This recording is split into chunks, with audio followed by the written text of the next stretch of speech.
You are listening to the Heavy Metal Hangover, where the beer is always cold and the music is always heavy. With your hosts wearing jeans and leather, not Cracker Jack clothes, Rex and Duff. Welcome to another episode, finally, of the Heavy Metal Hangover. My name is Duff. My name is Rex. And we are back. We still suck. The show is not going to be any better than it was before we took a break. If you're still listening, I still don't know why. But that being said, we are here.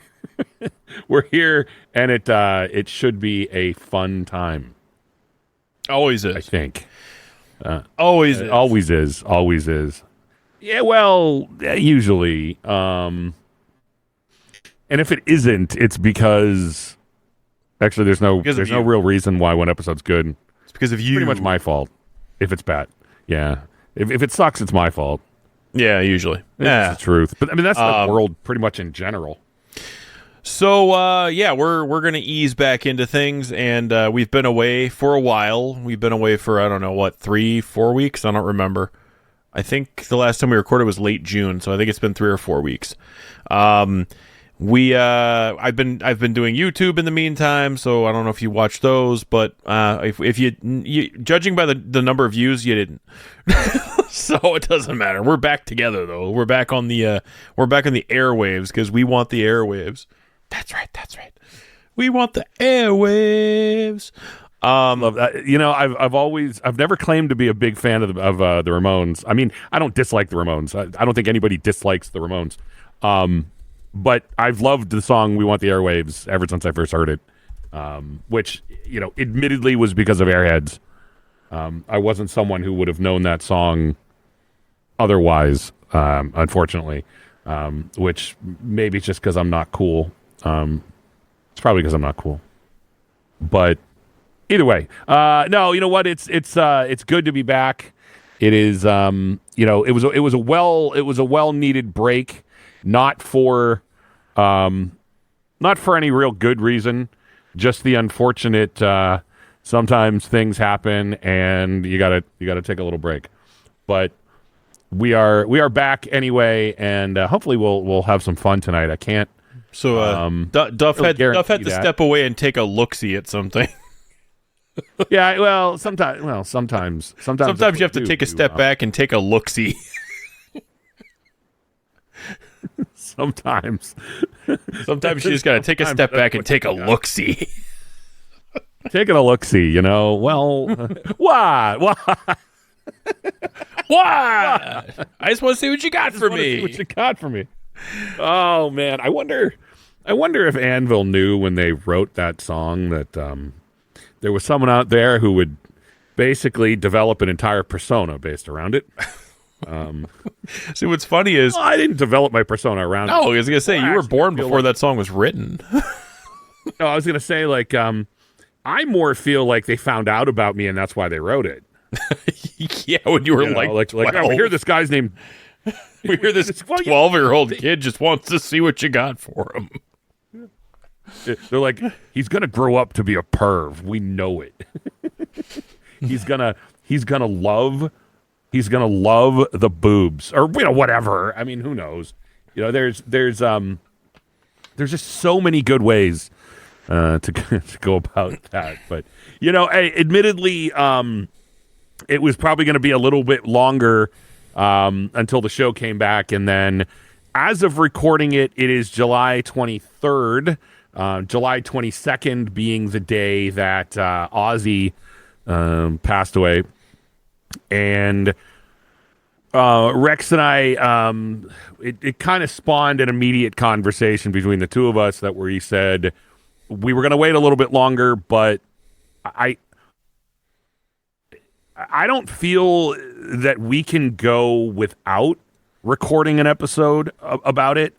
And this was kind of, and you can interject here all you want, but this is a little weird for me before we even get into the Ozzy thing, because normally when there's quote unquote metal news or something big happens and everybody chimes in, that doesn't necessarily mean that we feel that we need to.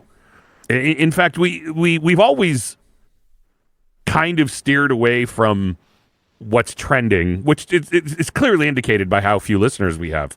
But we don't normally just throw our 2 cents in. I mean, come on, people do that all the time. Someone dies or something happens, and everybody wants to make sure that their tweet is seen or whatever. And look, if I'm trying to show somebody something, it ain't going to be my tweet, okay? But, in our case, oftentimes I'm like, you know what, we're not running for attention. I don't really care if anybody else hears my opinion on the subject.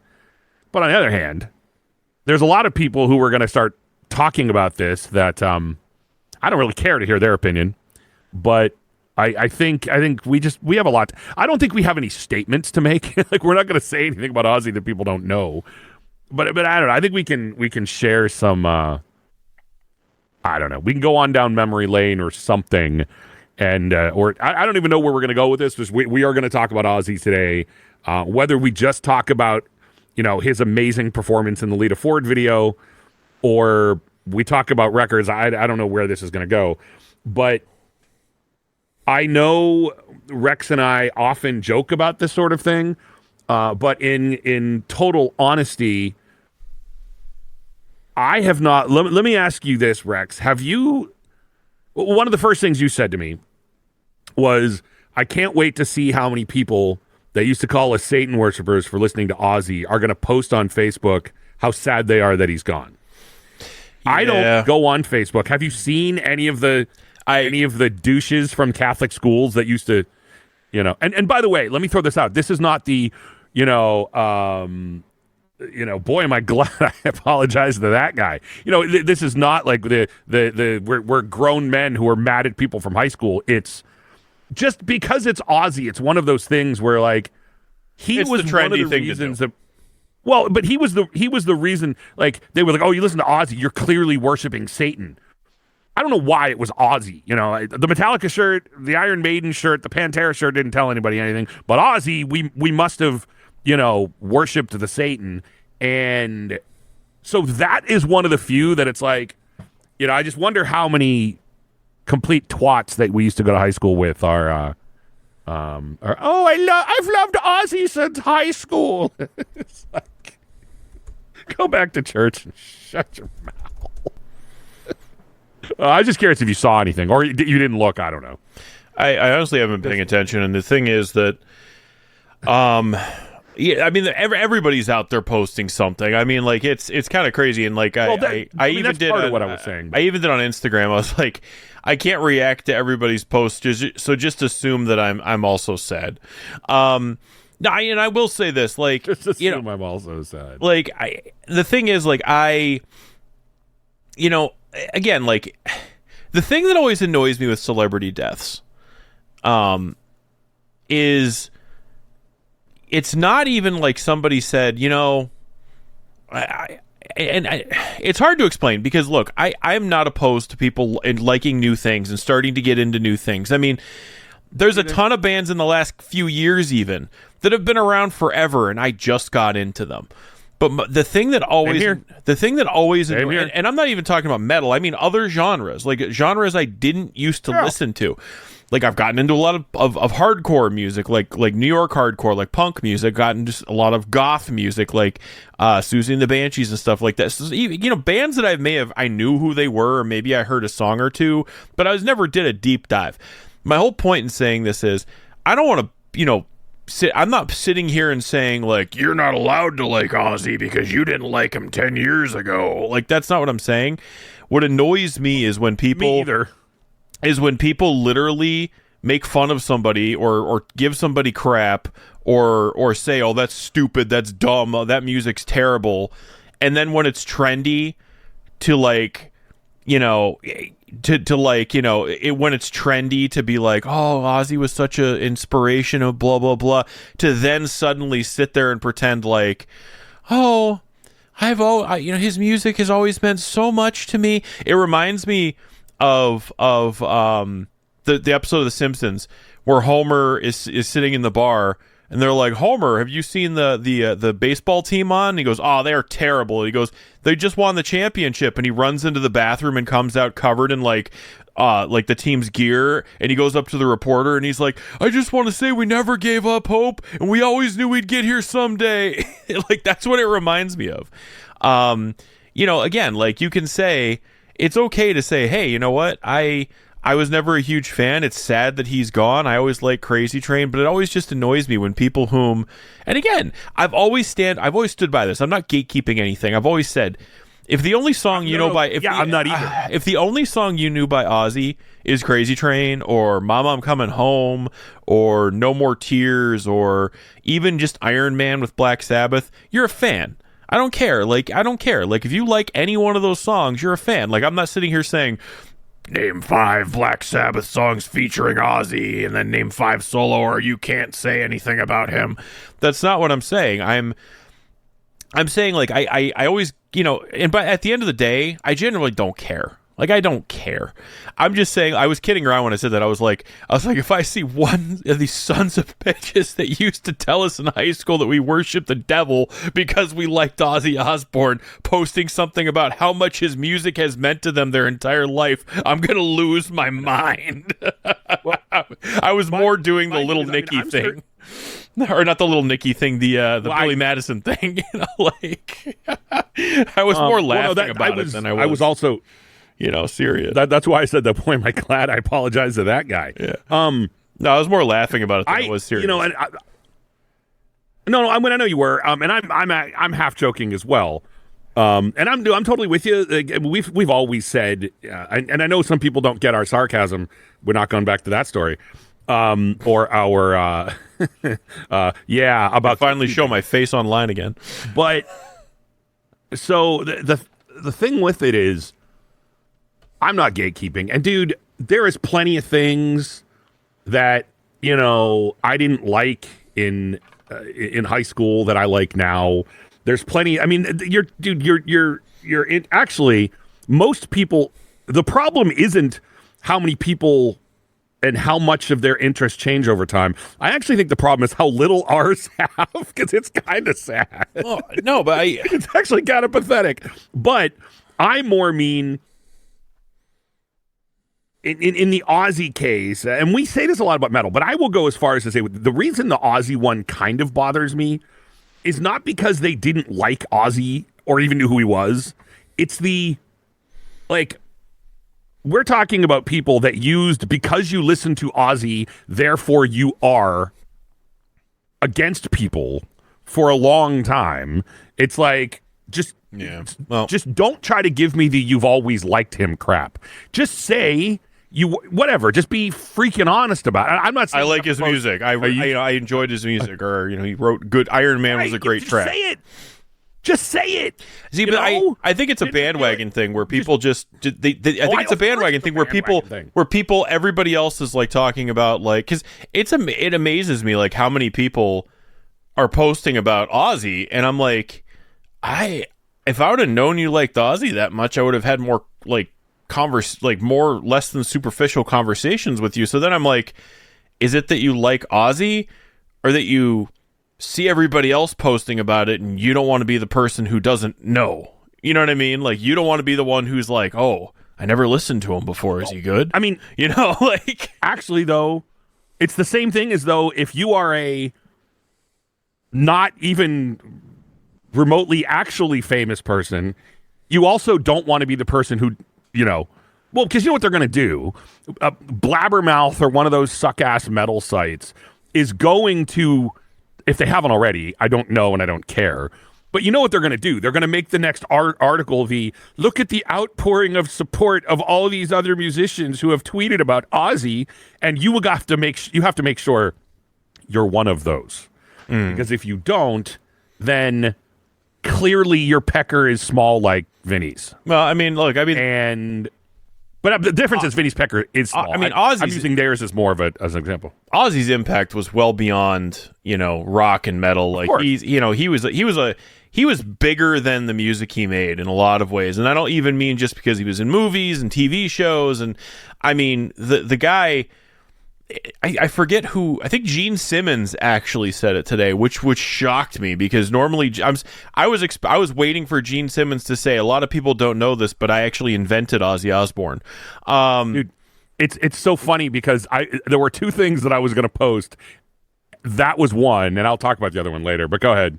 Well, but it was amazing, and he said he's like there will never. He's like there has never been. He's like before Ozzy Osbourne came along, there wasn't an Ozzy Osbourne. He's like it's not like he kind of carried the torch for somebody else, or he was like there was no one like him when he came along, and I don't think there's ever going to be another like him again. And you think about all these big stars, like even guys like Alice Cooper and personas. You know, people who have a persona where you kind of associate their name with just like like Marilyn Manson and Alice Cooper and I'm trying to think of some more other, Dio back in the day and everything else like that. But I think Ozzy was just one of those ones where he eclipsed them all. Like everybody knows who Marilyn Manson is, but Ozzy had this weird, uncanny ability that everybody just liked him. Like, it's like people will say, oh, Marilyn Manson's a jerk. Alice Cooper, I just don't think, I don't think he has enough, he has the mass appeal that really and truthfully, Alice hasn't had like a real hit song since the early 90s, late 80s, early 90s. I mean, the last thing people associate him with is Wayne's World. Yeah. And that was what, 90? It was 90. I mean, realistically, like that is his 94, 92. I mean, 94. I think, yeah. 90. Airheads was 94, so Wayne's World was probably 92. But yeah, it was 90. I just did a video on it. I think yeah. Okay, I'm not looking it up. So, but I mean, realistically, when people who weren't fans of Alice Cooper and didn't know who he was before Wayne's World is kind of where you think of him. I mean, when you say Alice Cooper, I mean, the We're Not Worthy thing has been attached to him. It's, that's just, where it is. But I mean, but with Ozzy, I mean, first of all, I mean, he's an individual. I mean, I don't even want to go down this road, but yeah, I also don't want to go down the whole road of the Osbournes. But no, it's worth mentioning. But that also played a giant impact on his popularity with a different generation. Well, it's not only a different generation, but a different audience. Because before the Osbournes, I think, is one of those things where you either love it or you hate it. Like you either loved seeing Ozzy not being Ozzy, but being Ozzy, or you hated it because who you wanted to remember or who you wanted to think of Ozzy as being, like the Prince of Darkness, the guy, like that guy who's cackling and running around on stage clapping, saying, "Let me see your cigarette lighters in the air." Suddenly is meandering around his house, hearing the phone ring, saying, "Who was that?" Like being all confused and and he kind of almost, the reason I think a lot of people, and I was, when that show was on, I watched it. I was kind of like, it was painful to watch in a lot of ways because I felt like it wasn't making fun of him, but I felt like it was almost a parody. Like I genuinely wonder how much of that show was genuinely Ozzy and being confused and doing whatever, and how much of that show was Ozzy pretend you have no idea what that was, like the phone just rang, Ozzy, it'd be really funny if you pretended you had no clue what that was. You know what I mean? Like, yeah. And if they didn't prompt Ozzy to do something, they would set something up knowing that Ozzy was going to have some sort of clueless reaction to it. Right. Like I guarantee his name. You know what I mean? Whether or not it was scripted or just, hey, by the way, if you tickle him here, he's going to, Well, all of those reality shows are like that. Like people, I don't know how many people still believe that reality shows are reality shows, but, while they're not quote unquote scripted, there is a producer standing on set saying, do this, do that.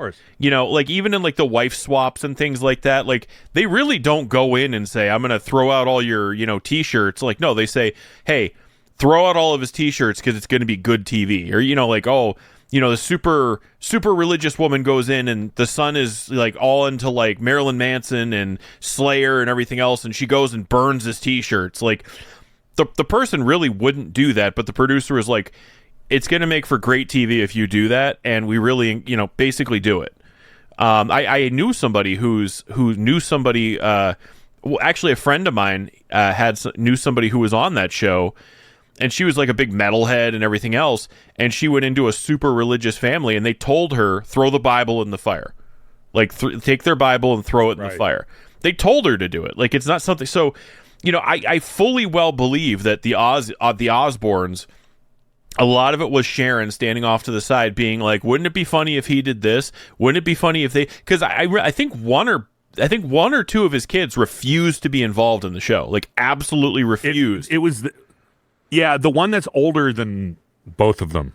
Yeah, they had a... Because there's the chubby guy and the chubby girl, but then Jack and Kelly, yeah. They had... Yeah, whatever. There was an older one. I'm pretty sure there was an older one anyway. And if I'm... Yeah, she wanted... I know there was, but I couldn't tell you. Her name was like Audrey or something like that, but I can't remember. But she wanted absolutely nothing to do with the show. So to me, that says either, wants the privacy, which is respectable, or didn't like the content. And now, knowing what I know about Jack and Kelly... There is no way that they would have opted out of that show because they wanted every inch of spotlight that they could garner from that. Like, the thing, and we always say this, Sharon, look, I don't want to criticize the last performance or whatever, because given the context now that Ozzy died 2 weeks later, and that, he basically, for all intents and purposes, he died with a microphone in his hand. Really and truthfully, like, to die weeks after doing a farewell concert is just eerie in a certain way. Yeah, it's very like for wrestling fans out there, like that's what happened to the Ultimate Warrior. Well, he was inducted in the Hall of Fame, spoke the next day and croaked. Like, but that's what I mean. Like, it was like he's it's probably almost still in parts unknown, or not parts unknown, but wherever. Yeah, it's almost like Ozzy was hanging on until like, I just got to make it to this show, and then I can kind of just let lay back and let things go, let things happen. Like, I wonder if to him, that's what it was. Like, I just got to fight through. I just got to, do the best I can to get up on stage one last time. And once that's over with, then I can just lay back and let things run its course. Like, I don't know. Obviously, I don't know him personally, so I don't know if that's what he did. But part of me wonders that, because he even said, like, himself, like, he didn't want to quit performing live. He just knew that physically he couldn't do it. No. I saw a video recently too online of I think it was right at the end of the performance, he tries to stand up, like, because he was sitting in his throne the entire, because his legs, he just couldn't do it, and he's trying to stand up, and he turns off stage, and somebody read his lips, and it looked like he said, "Let me effing stand up, I want to stand up," but he just couldn't do it. He hadn't taken his pain medication for that show because he wanted to be lucid, he wanted to remember everything. Like, he wanted to give his best performance, and he knew that if he took his medication for his Parkinson's, that he was going to be like kind of out of it and spacey and loopy, more so than Ozzy usually is. But, so, he basically, for all intents and purposes, he basically died doing what he loved. To literally go from being up on stage and performing to die, like, of natural causes, is really kind of like it says to me that he was like, I can rest now. You know what I mean? Like, kind of like, well, that's over. Probably. I've done my thing. I can rest now. And let things happen. Yeah. And I don't want to say he gave up. Let me ask you this. I don't want to say he gave up. Or, no. I don't want to say he gave up, but I'm saying, like, he didn't feel like he needed to push himself to the limits anymore. Yeah. Well, yeah, and I mean, it's just hard, because I mean, you don't know. I mean, clearly there's no answer to this. Let me ask you this: did you watch any of the stuff from the Black Sabbath farewell show? I did. Did you watch any of it? So I didn't pay for the $30. I didn't pay the $30 for the stream. But I did, like, I watched clips. Like, I didn't sit down and watch the whole thing. I don't know. For me, I've seen Ozzy, like, and when I watch clips, again, it was mostly like I told you of him, like, I want to stand and that kind of stuff. I've seen clips of him performing, and, it was mostly a curiosity thing. I mean, I've seen Ozzy live, and I've seen Ozzy, running around on stage clapping, and I did not see him in the 80s in his prime because I wasn't able to go. I was, a child, like a little child at that point. But, we saw him in the 90s. We saw him in the early 2000s, with Sabbath, with Solo. And, I kind of like, that's kind of how I want to remember him. Now, I'm not saying by any stretch of the imagination that show shouldn't have happened or it was a bad idea or, whatever. I'm just saying, like, I don't know, like, as much as I know Ozzy wanted to be there and wanted to do it, it's one of those things where, it's like when you have a sick family member and you're kind of like, I know I should go see them.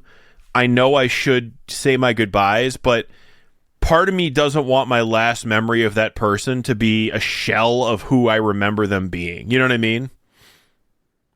Yeah, it's actually, that's quite literally what I'm doing this weekend. That is literally what I'm doing this weekend.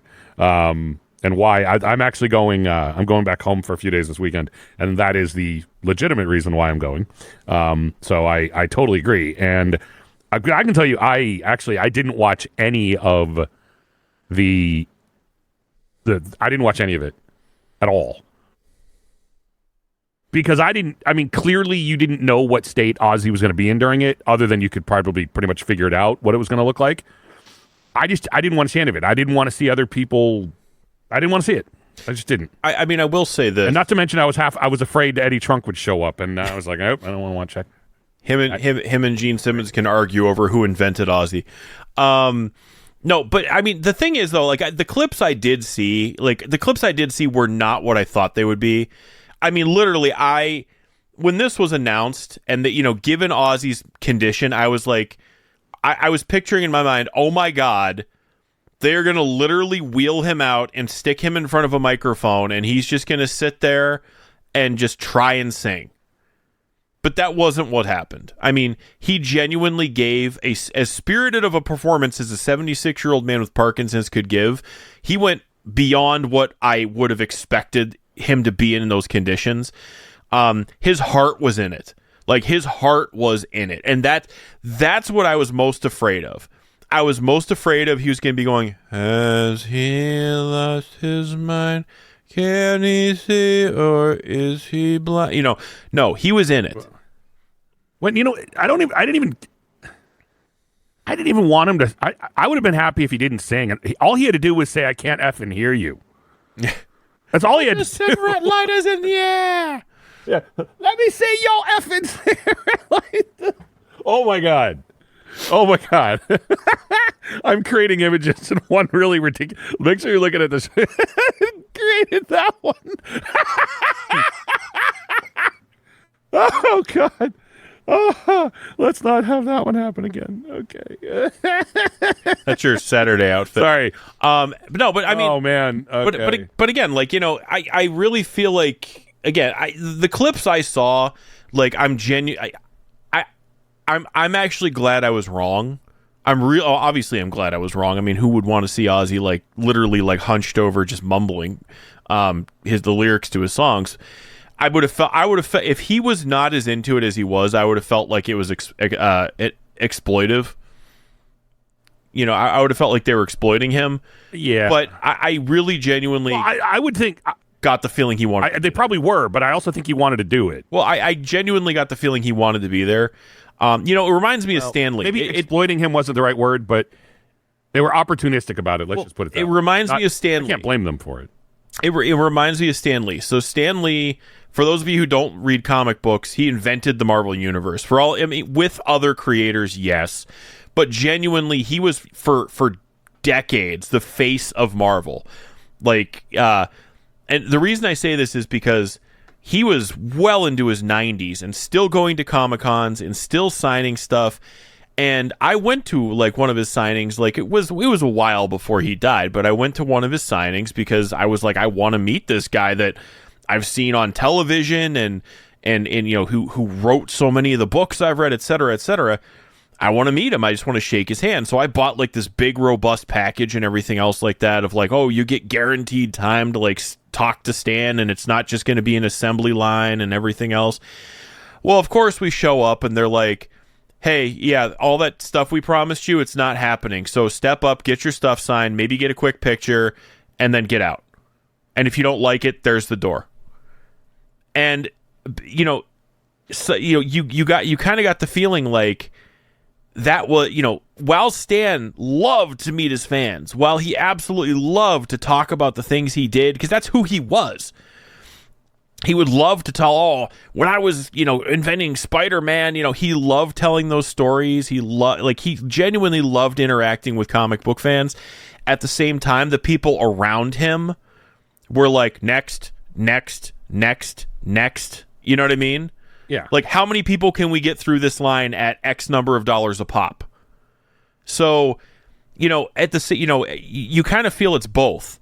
Stan loved being there. He didn't want to live out his last days sitting in a bedroom staring out a window. He did want to live out his last days, but at the same time, the people around him, and I'm not saying this necessarily about Ozzy. I don't know. I don't know what Sharon's motivations were. I don't know what his handlers and their business partners and everything's motivations were. And I know all the proceeds of the concert. At least I don't know what proceeds entails, if that's just ticket sales or if that's, I didn't look that deep into it. But, that's the same thing. Yes, were people around Ozzy saying, hey, why don't you go do this? And was Ozzy like, yeah, that sounds like fun. But at the same time, I feel were they doing it because they knew Ozzy wanted to do it, or were they doing it because they knew they could wring the last couple pennies out of him? You know what I mean?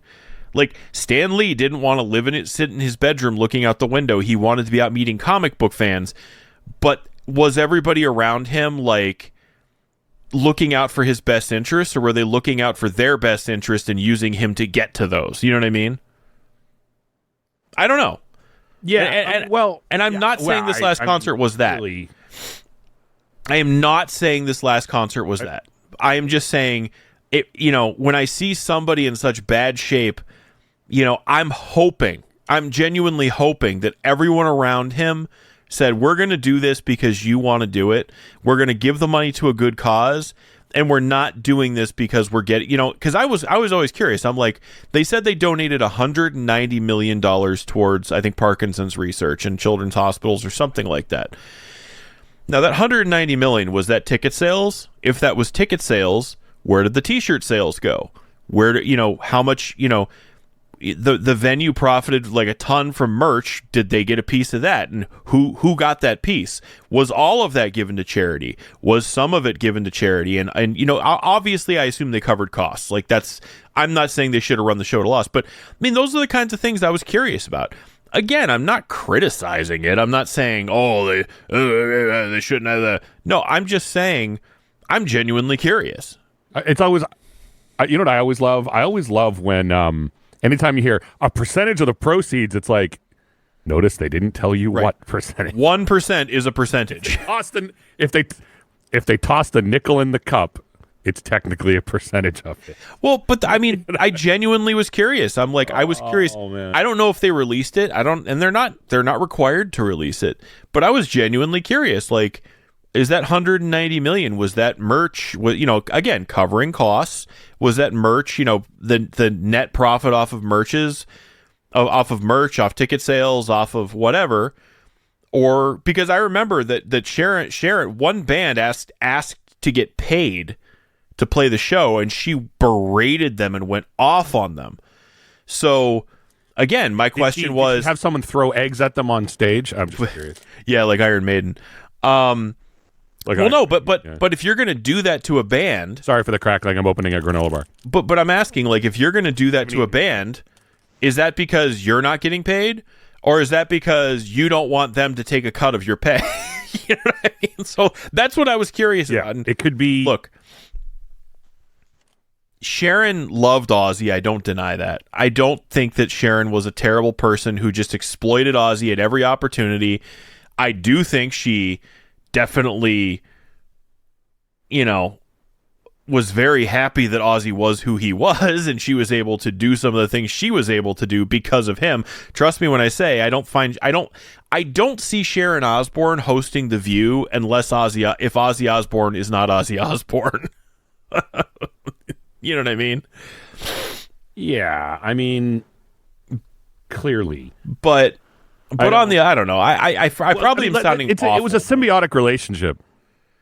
No, it was a symbiotic relationship. I mean, without her, Ozzy would have never been successful. Oh, right. The Absolutely. way he was. She found him like drunk in a hotel room. Without him, no one cared who she was. Right. And I'm aware that sounds terrible, but Sharon, I am not in the business of.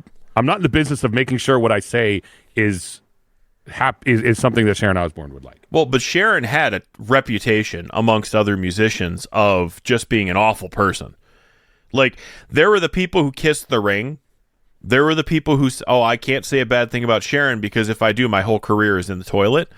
And there were people like Jakey Lee who would say, I wrote an entire album. Sharon said, you're not getting a single stitch of credit on this album because Ozzy's getting it all. And to this day, he doesn't have, and Bob Daisley, Kerslake, Lee Kerslake and Bob Daisley played on albums. Yeah, I was going to say, they were credited to other people. Then they tried to re-record them and with other instrumentals so they didn't have to pay him royalties. And, it's just stuff like that you see like, oh, Sharon loves Ozzy so much. But I'm like, when you see her treating other people like that, that's in her to do that. So that's when you kind of look at it and be like, I want to believe she's completely doing this for him. But on the other hand, like, judging by what she has done to other people, it's just so hard to not think about that. You know what I mean? Yeah. In the history of the show, I've never said anything positive about Eddie Trunk because he's the worst human ever. But that is one piece of credit that I will give him. On Sirius XM, there's Channel 38, which is Ozzy's Boneyard, which I think anybody listening to this show that's like a regular fan of the show, that would probably be the channel that they would like. If it's not their favorite, it'd be one they like. And Ozzy's Boneyard is definitely 70s, 80s, 90s, heavy hard rock to metal. Anything from, Deep Purple to Judas Priest to Pantera, in there. It's stuff that the types of bands that we talk about on the show would be most of the bands, that would be played on that channel. But Eddie Trunk only goes on the other channel. Because he won't work on that channel because he refuses to kiss the ring of Sharon Osbourne. So she won't do it. I give him a lot of credit for that. What I don't get, what reverses that entirely is that next channel up that he does work on, that's called Hair Nation, he calls it Trunk Nation because he can make all the excuses he wants. But again, it's, it's small penis envy is what it is. But there's a lot of people that don't want to kiss the ring. And I don't, but you know what though? I mean, how many times have we said this though? We're also not in a position where we care. Yeah. I don't care what Sharon Osbourne thinks about me, but I can tell you what she thinks about me. She doesn't. I don't exist. I don't exist. Why? I don't exist to her. Come on. You're worthless. You're less than nothing. What's keeping you here? I am not. You know what I'm saying? Like we're not in a position that we that we have to care. Like, she's not my boss. She's not paying my, so. Well, even if she was your boss, she probably wouldn't pay you, so. Well, yeah, no. Yeah. She'd probably figure out a way to not pay you. She'd Jakey Lee my ass real fast. Let's just put it there. Well, this entire podcast, by the way, here. This entire podcast was written by Ozzy. Actually, you know what? I think the best thing that we can do for Ozzy is say all the horrible things about Sharon that he clearly couldn't say because he had to go home to the woman. It's I don't know. Yeah. So I mean, the first thing that I thought of was how much is she going to charge for tickets to the funeral, and how much of the Ticketmaster fees going to be on top of it? Because there's just some things you gotta wonder. You just have to wonder. I don't know. Anyway, yeah. So why don't we shift gears and talk a little bit more about Ozzy? I was just gonna say, we've been negative. Why don't we just ship? I didn't mean for that to go that way. I don't think either of us did. It was just kind of one of those like, yeah, you gotta start something. Well, I didn't mean for anything to happen tonight. Yeah, so we weren't even going to record tonight. Then just Ozzy decided he had to croak, and we're like, well, damn it. So I will say this, like, look, what an inconvenience that is. So a couple things. I will shamelessly promote that, it was actually surprisingly before, it was right after right after Ozzy's last performance. I ranked the Black Sabbath albums, all of them, like all the way up through 13, and I ranked Ozzy's solo albums. So that's on YouTube. It's at the channel's The Heavy Metal Hangover. I've been doing a ton of videos actually. I've been trying to post 3 times a week. This week because we're doing the actual show and we're doing it on a weird day. I don't know if I'm going to get that third day in, but for the last 2-3 weeks, I've gone 3 videos a week. So I do metal movies. I do, so I talk about, I did Airheads, Wayne's World released today. I ranked some stuff. I do the tier rankings, and I've done The Haunted. I did Ozzy, Black Sabbath. I did AC/DC and Anthrax. I don't know who I'm going to do next, but I'm also going to do a new segment called Rex's Random Record Reviews, and basically I'm going to take my Discogs app and shake it, and it's going to give me a random record. My only rule is it has to be rock or metal, so to fit the subject of the show, I'm going to give it a fresh listen with fresh ears and give my thoughts on it. So I'm going to do all that stuff. Hopefully I keep up with it. We'll see. But so as far as albums, record yourself doing the shake and then be like, "I'll be right back," and then go. I thought about doing that, but actually I've been using my phone as my camera, so I can't.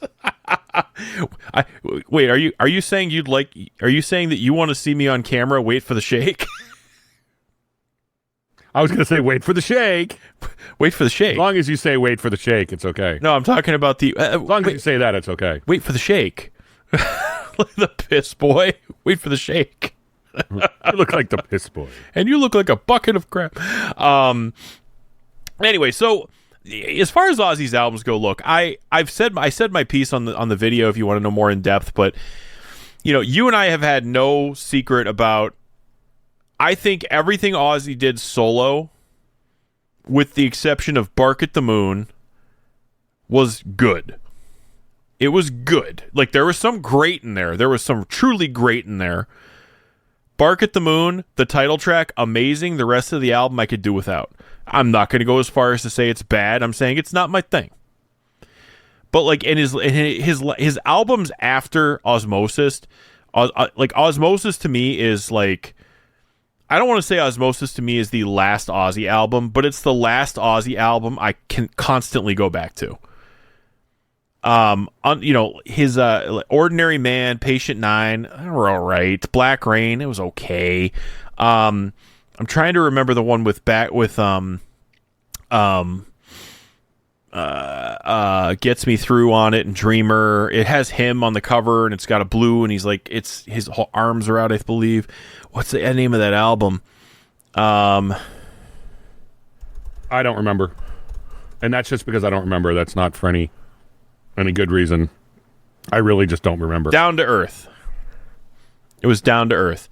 So yeah, Down to Is that what Earth. it's called? Yeah, Down to Earth. It has gets me through the I'm not the kind of person you think I am. That one, and 'cause I'm I a always forget about that song.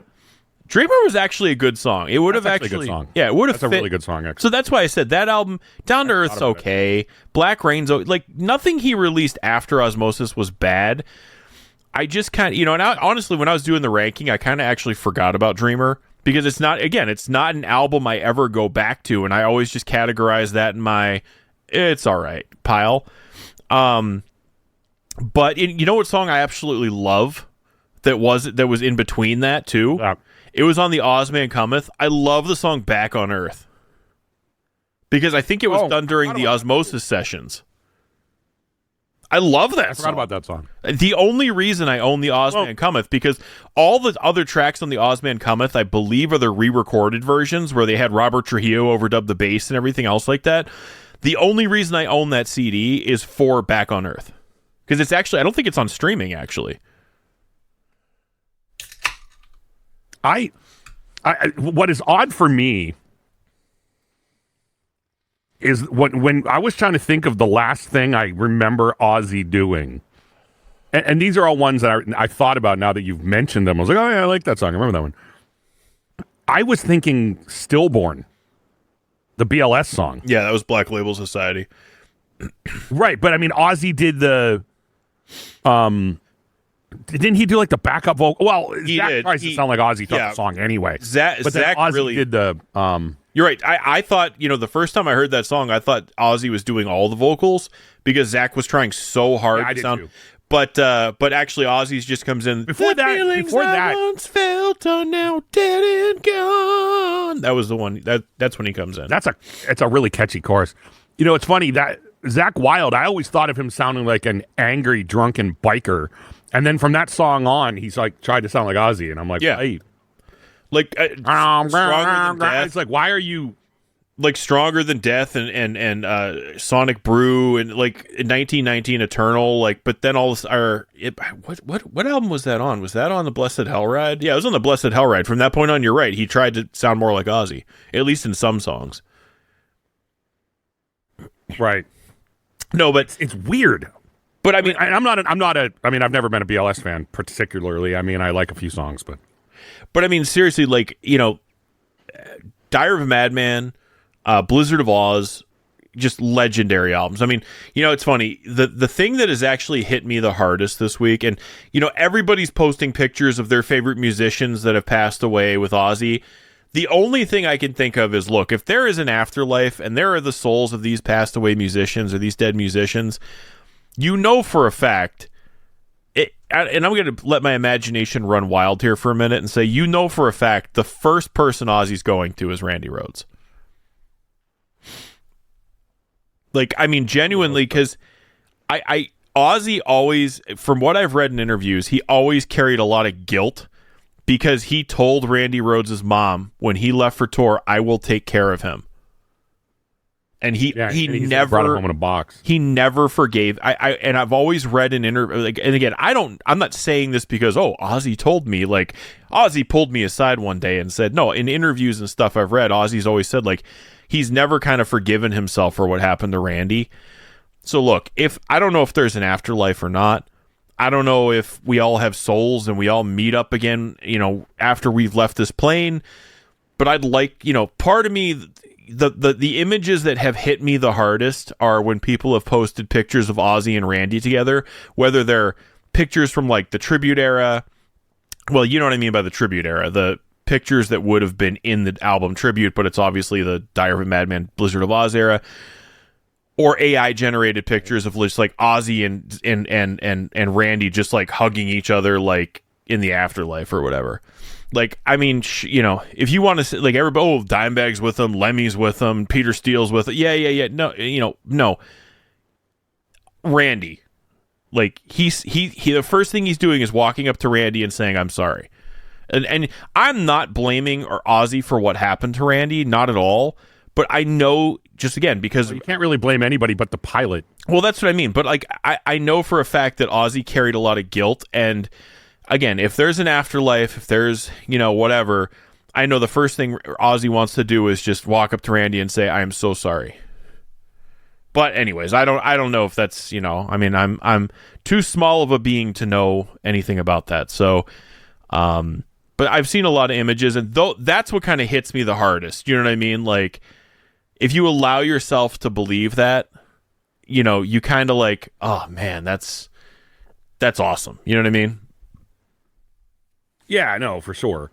I don't know. I mean, I know you just did a video about it, but I mean, we could talk about some of those records if you want to. No, I'm fine with that. I mean, I don't have much more to say. I kind of rushed those tier videos. I rush because I want to get. I don't want my videos to be like 50 minutes long. So I usually just say, this is where I think of this album because boom, boom, boom. But those first two albums are legendary for everybody. Our episode, brevity is not what we do on this show. Not on the Full Blown podcast. I don't. Yeah.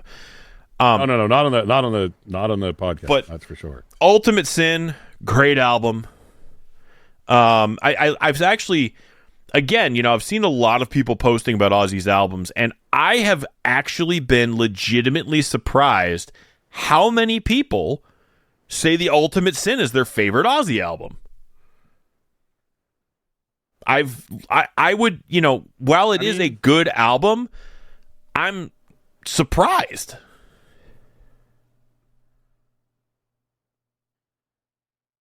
It's heavy though. It is, but like but you know what? Can I say this though? In fairness,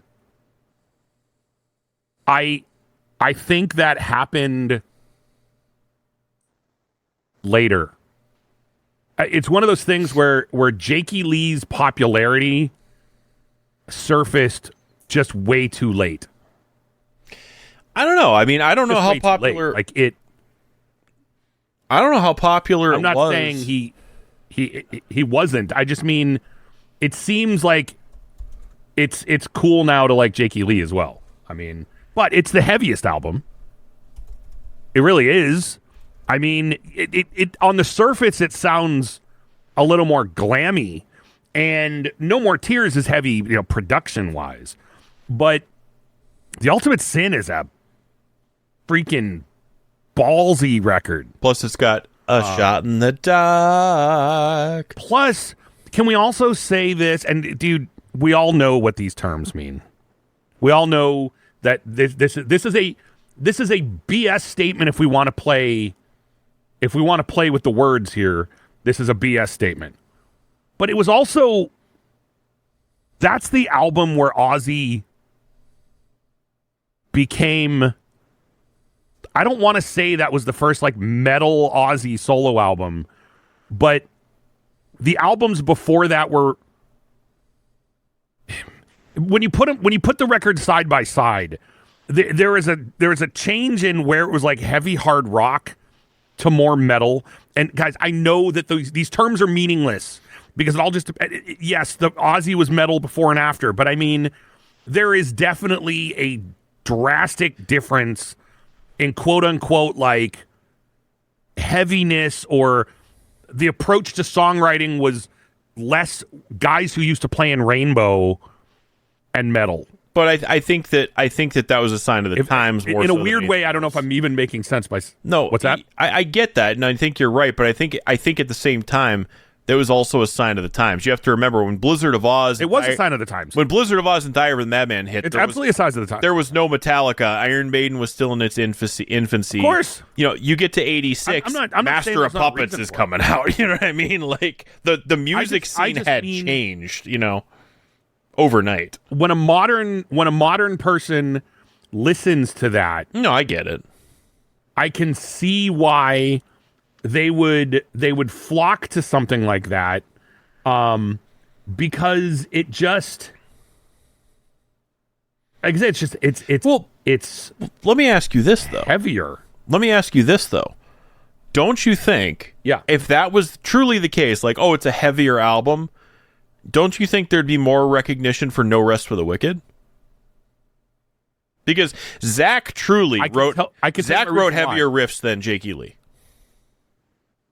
Yes, but I can tell you why I think, and I also think it's because Zach is synonymous with No More Tears more than he is with that record. I think his playing on No More Tears just outshines it. I don't think his playing on No More Tears is better. I just think it outshines it. I think that's probably why, just because people don't, they don't think about it the same way. That to me is very possibly what it is. You don't think that let me ask you a question. You don't think I really want to ask I like you the this rest of question. the Wicked more, but anyway. I really got to ask you this question though. You don't think that the strategic use of castles gives No Rest for the Wicked the advantage? I do. I like it better. I think that was one of your all-time favorite lines. I think I like No Rest for the Wicked. Yes. I think I like the song Fire in the Sky for the strategic use of castles. Use of castle In the lyrics. Well, I mean, it's true. The strategic use of castles. It's very true. It is very, very true. Well, you know what? You know why I think you don't have more respect for Blizzard of Oz? No Bone Movies. No Bone Movies is on it. You can't put it away. It was funny to me that Rex sends me a video. He's listening to No Bone Movies, and my response was, "That song is BS." That's what I responded with. That, it's funny. I had I used to know there was an Ozzy tribute band in our hometown called Osmosis, and I was friends with their singer. And their guitar player was good friends with both of ours. And he was trying to get me to play drums in that band. Now, the main reason I said no was I was like, dude, I don't have time. I'm like, our band is doing a lot. There's just no way I can do that. But when when he was telling me about it, he was telling me about their set list, and he's like, yeah, we do. I swear to God, this is true. This is a true story.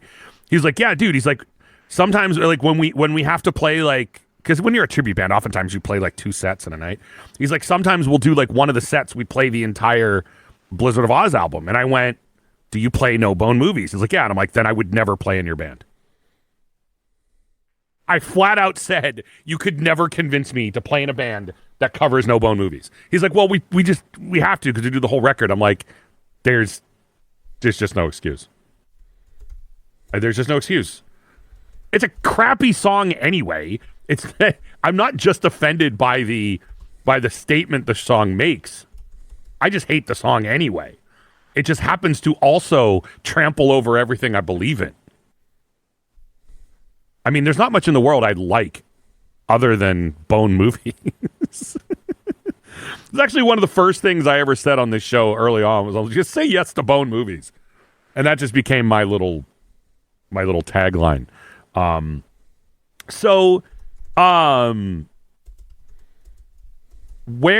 right. Do you want to try to, like, I know you did this on your video, but I don't even know if you remember what you did. I don't know if you planned it out or it's just how it happened, but do you want to try to put the Ozzy solo records from the first one, from Blizzard of Oz up to, I don't know, let's say Osmosis? Do you want to try to, like, put them in tiers? I don't necessarily mean rank them from, like, best to worst. But, what is it, the S tier, then the A, B, C, D? No, I know exactly what the order. You want to try to do that?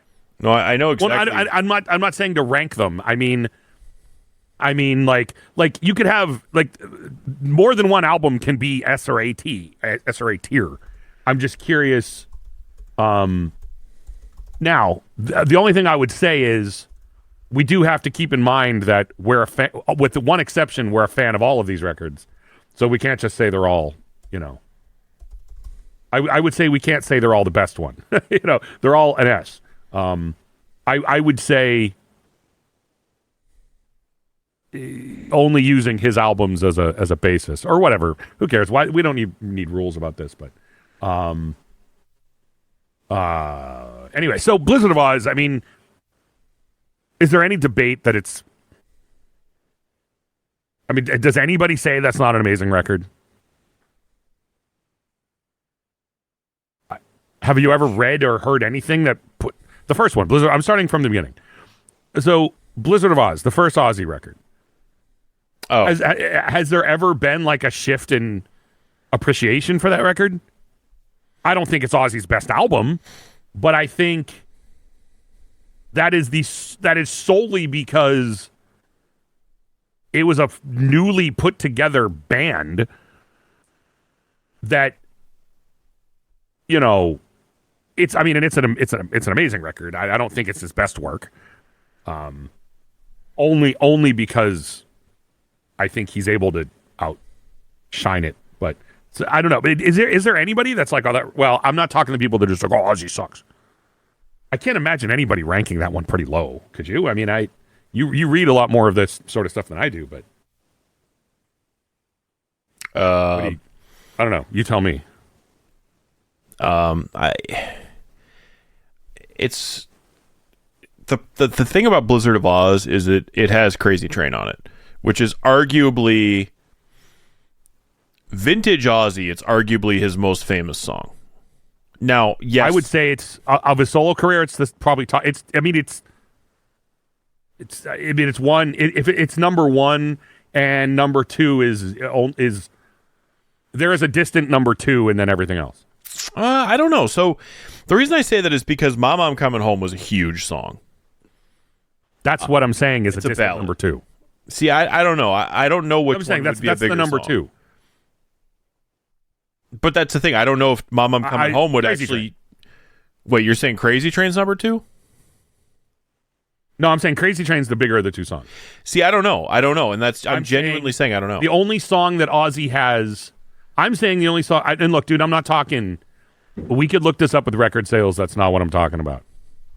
I'm saying, I am guessing here that there are. If you were to ask someone to name an Ozzy song, if it's someone alive in the last 10 years, they might say, "Mama, I'm Coming Home." That song has had a big resurgence recently. But I would think "Crazy Train" would be the first one that came to mind for a lot of people, but Mama, I'm Coming Home would be number two. I don't think he ever put out a song that became like Crazy Train is Ozzy's Iron Man. Okay, so everybody knows Iron Man, even if they don't know it's Black Sabbath. Everybody knows Crazy Train. So I looked it up. And I yeah, go for it. Crazy Train. So generally, it looks like the consensus in most circles is Crazy Train is more iconic. "Mama, I'm Coming Home" was actually more successful. So okay, because that makes perfect sense. There's a couple reasons for that, and the first is Crazy Train took a while to get where it was. Meaning, it's not like when Crazy Train hit, it was this massive hit that was played all over the place and everything else. Crazy Train was one of those things where Blizzard of Oz, it was a success. I believe, if I remember correctly, it took time. It was a success, but it was a slow burn. It wasn't like it hit and blew up the charts and was number one everywhere and everything else like that. Like, And I mean, and by the time "Mama, I'm Coming Home" came out, Ozzy was a household name. Well, that's what I mean. But that's what I mean. So "Mama," Crazy Train, it's more iconic, meaning when you're right, I will say you're right. When you ask somebody, just like when you say Black Sabbath, people are going to say Iron Man. I think when you say Ozzy, people are going to say Crazy Train. "Mama, I'm Coming Home" was the quote unquote bigger of the two songs, meaning it made a bigger splash right off the page, or right off the album, whatever you want to call it. Right. But I think Crazy Train has more legs, if that makes sense. So I don't know. I think it's one of those things where "Mama, I'm Coming Home" made a bigger splash, but Crazy Train's gonna go the extra mile. It's gonna be the one he was known for. Let me also say this though, and dude, I could be. We're speculating here, man. my thing with Crazy Train, the one thing that gives Crazy Train the sort of advantage over the two is that Crazy Train, I just want to write a song that'll live on forever. As long as people play guitar, Crazy Train will always exist. That's the one thing Mama I'm Coming Home doesn't have, is it's not a song that everybody learns on an instrument. Which I think helps make Crazy Train as iconic as it is as well. Yeah, and I think that's kind of similar thing with Iron Man. By the way, it's the reason. I mean, it's just an extra part. By the way, we were wrong. Blizzard of Oz was actually a big success. It was a big success right out of the gate. I always thought it was, popular, but I didn't realize it was like boom. It was platinum within a year. So I always thought that I wasn't even born when it came out. So it was coming off of Black Sabbath. I mean, it was big. And well, like I said, Mama I'm Coming Home was also Mama I'm Coming Home was It was a different era. It was a different. It also was crossover. Absolutely. Because it was a ballad. Absolutely. So a lot of people who wouldn't necessarily like Ozzy, like a lot of people who, and when I say like Ozzy, I'm not saying that they hate it, but a lot of people who wouldn't go listen to Crazy Train would listen to Mama I'm Coming Home. It's the same thing as all those glam metal bands sold records on their power ballads. They, a lot of those, Rat and Poison and everything else, they weren't selling records based on their heavy songs. Like, yes, they were, by the way. I shouldn't say that. A majority of their, that's why that's why you used to see so many of those collections on, like, the infomercials, order power ballads now, where it was like 2 CDs worth of just power ballads, because it used to be at some point in the 80s, the record label would tell you, yeah, the record's good, but what you need to sell this thing is a power ballad.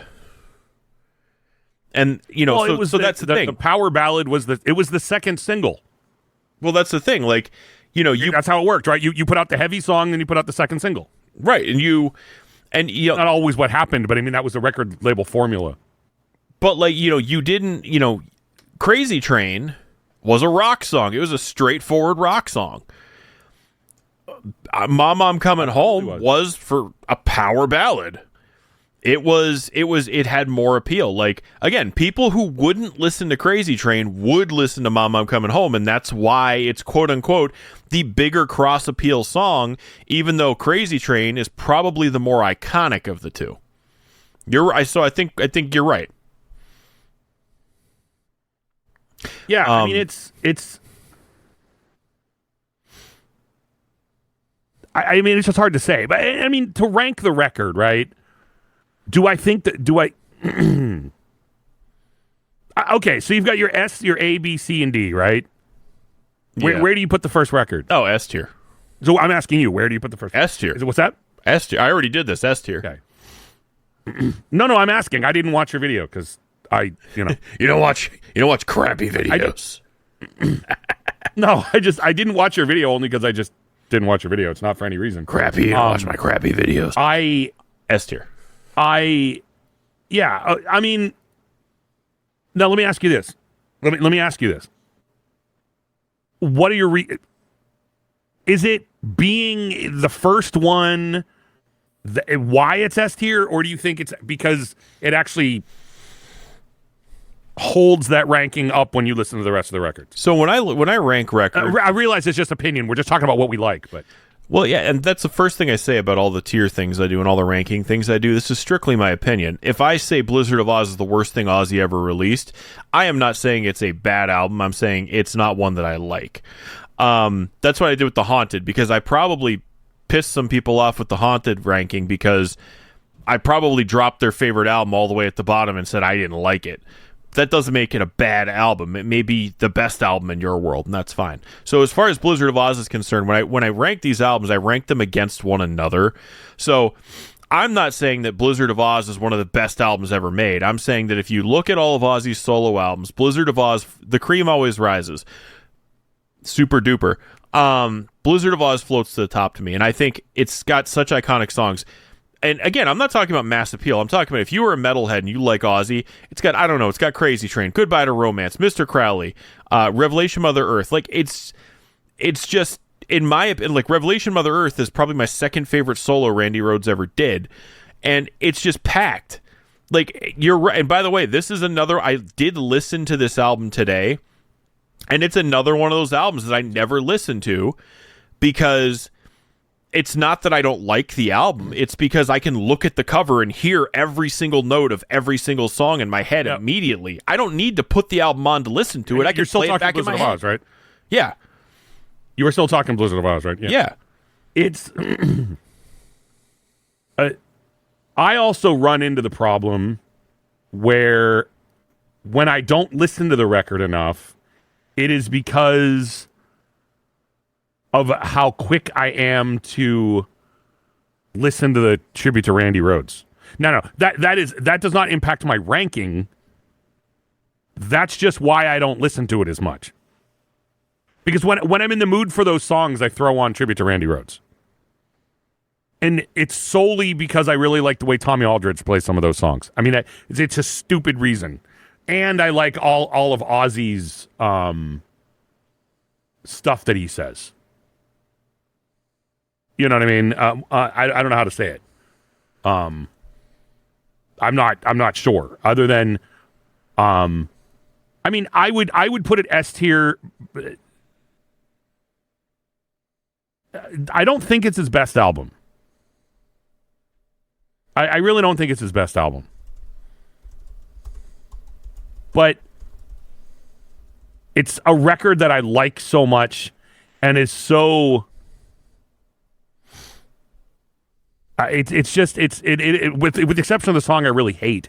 But I just don't like that song. It's not a bad song. It really doesn't tear away from the record. I just hate it.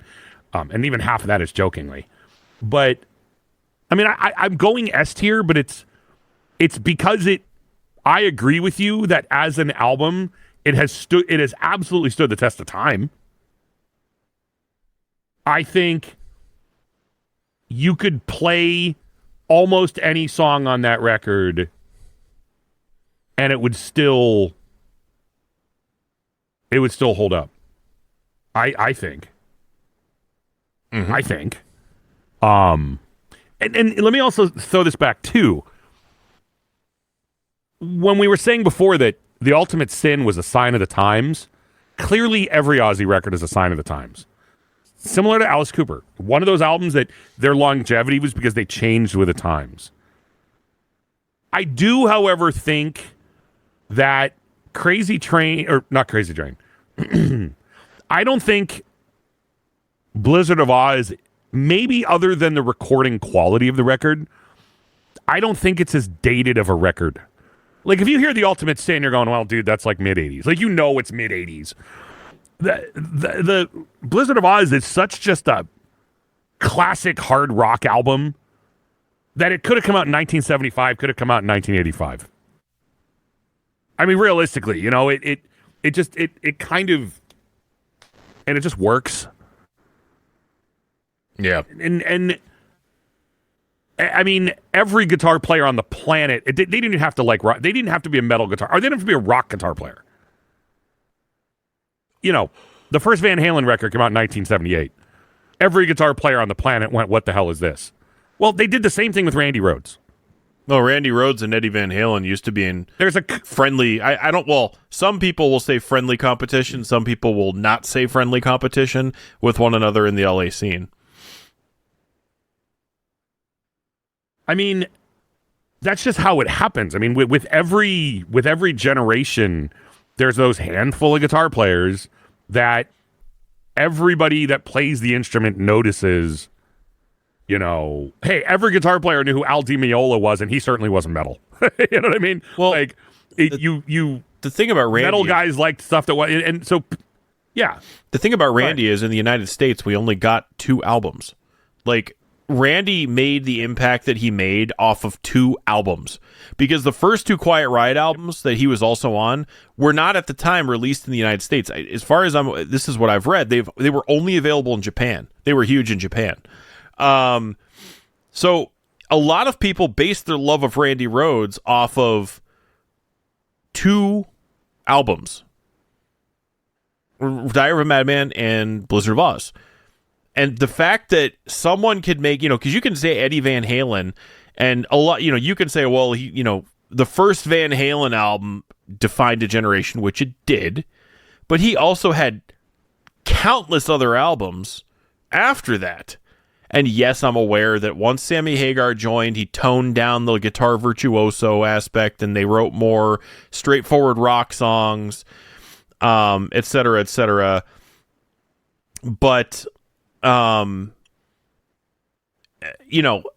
he also had 6 albums, I think 6 or 7 albums of him being a guitar hero to make that reputation for himself, so that when he stepped back, people still respected him for what he did.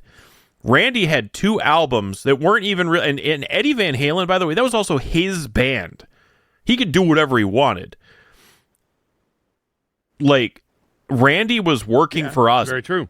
Randy was writing songs for someone else. He was not, this was not Blizzard of Randy. This was Randy Rhoads writing songs for Ozzy. This was not him doing his own thing, because Randy was a classical guitar player, and I legit mean classical guitar player. The rumors were, and whether they were true or not, or whether they were true or not, were that after Diary of a Madman, there were rumors that Randy was actually going to step away and focus on classical guitar, because he loved classical guitar. In interviews and listen to D, that was his passion. You can hear that in his playing, a lot of his phrasing and a lot of his composition. The thing that I like about Randy was, yes, Eddie Van Halen wrote great guitar licks. He could play fast as lightning. He was very creative on guitar. The things I always loved about Randy were his solos were little songs. They were compositions. They were, I don't know what Eddie would tell you himself, his writing process was, I just played. At least that's what I've always read in interviews. Eddie wasn't the kind of guy to sit there with a bunch of staff paper and start, notating things and, I'll do this. He was a guy to plug in his guitar and say, watch this. That's what I've always read. I could be wrong. Randy was the kind of guy who's going to sit there and agonize over a solo and every note in a solo. By the way, every single solo Randy played was doubled. What do I mean by doubled? He played it twice, and that's how he got a lot of the tone he did out of his solos. So he didn't play it once and they duplicated the track. He played note for note every single one of those solos twice, accurately enough that it doesn't sound like 2 people are playing. It is that accurate that he overdubbed himself. So when he wrote those solos, every single note, that was not him noodling. Every single note was planned. Every single bend, everything was planned. And that's why I always loved Randy so much. And again, it has nothing to do with, he's so good, he could play everything he did twice. It had to do with the fact of, I loved his composition. I loved the fact that he incorporated classical elements, and he did classical elements not in the same way Yngwie Malmsteen did years later, where it was, how fast can I play this? I've always liked, and this is going to sound cheesy because I know the Kirk Hammett argument comes in where, you can get more feeling out of a bend, or I think that was Kirk Hammett said that, but I think it started with David Gilmour. I always liked the fact that Randy wasn't put up on a pedestal because of how fast he was. When Eddie Van Halen came on the scene, everybody focused on how fast he was. It wasn't listen to what he was playing. It was look how fast he's playing it. Now, yes, Eddie wrote good songs. I am not saying he did not write good songs. When Yngwie came around, it wasn't listen to what he was playing. It was look how fast he's playing it. So, and in the 80s, there was that huge reputation. It wasn't how good were you, it was how fast were you. It wasn't how creative can you be with music, it was how fast can you play these 6 bars. So with Randy, though, he never focused on speed. He was always focused on composition, and that's one of the reasons why, to this day, I have the Quiet Riot albums, I have the Ozzy albums, and to this day, Randy remains one of my all-time favorite guitar players. And, you asked me about, we'll move on to the next album, Diver Madman, also an S-tier album, because in my opinion, it's as good or better than Blizzard of Oz. Flying High Again, it might be my all-time favorite guitar solo ever, but it certainly is my favorite Randy solo. I very rarely use this term, but the tapping part at the end of that solo is so beautiful. Like, it's just beautiful. I don't know how else to describe it. I don't know either. I mean, there's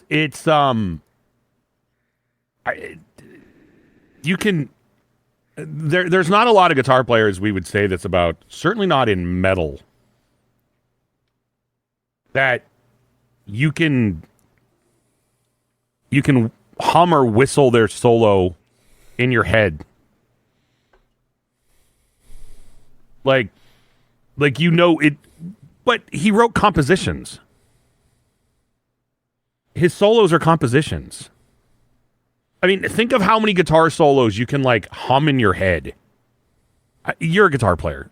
It might be a little different. But you can literally hear Randy's solos in your head. And not just whittly, whittly, whittly, whittly, whittly. You know what I mean? Wheedly, wheedly, wheedly, wheedly.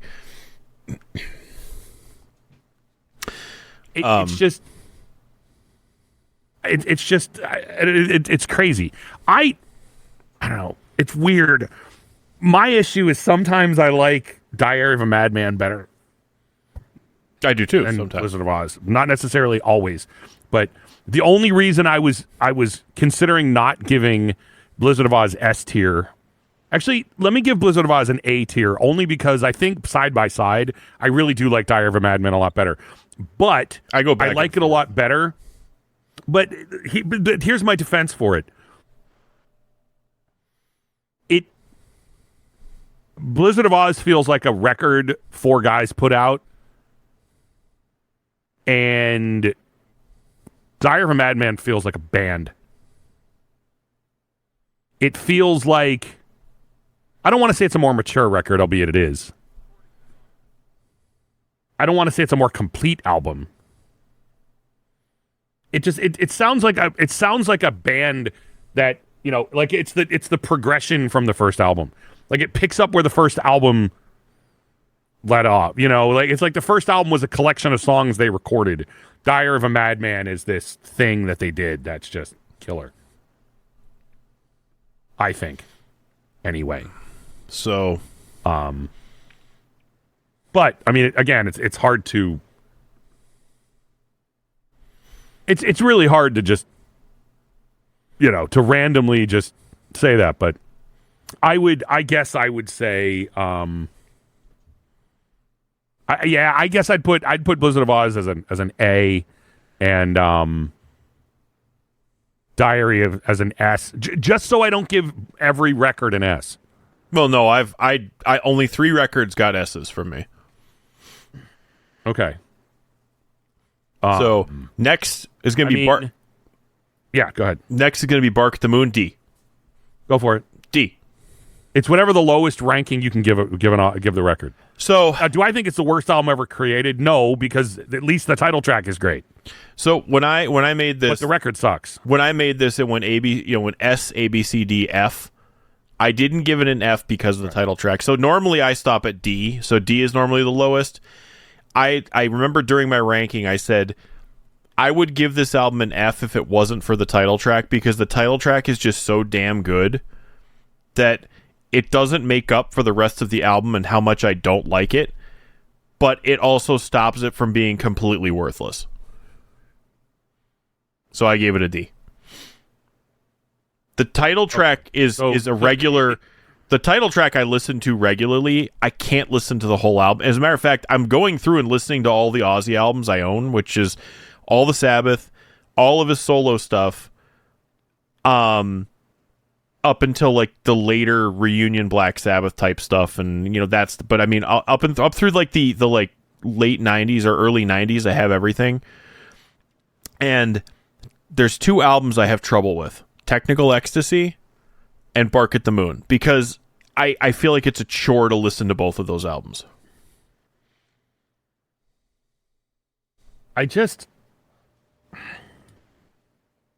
What kills me about Bark at the Moon,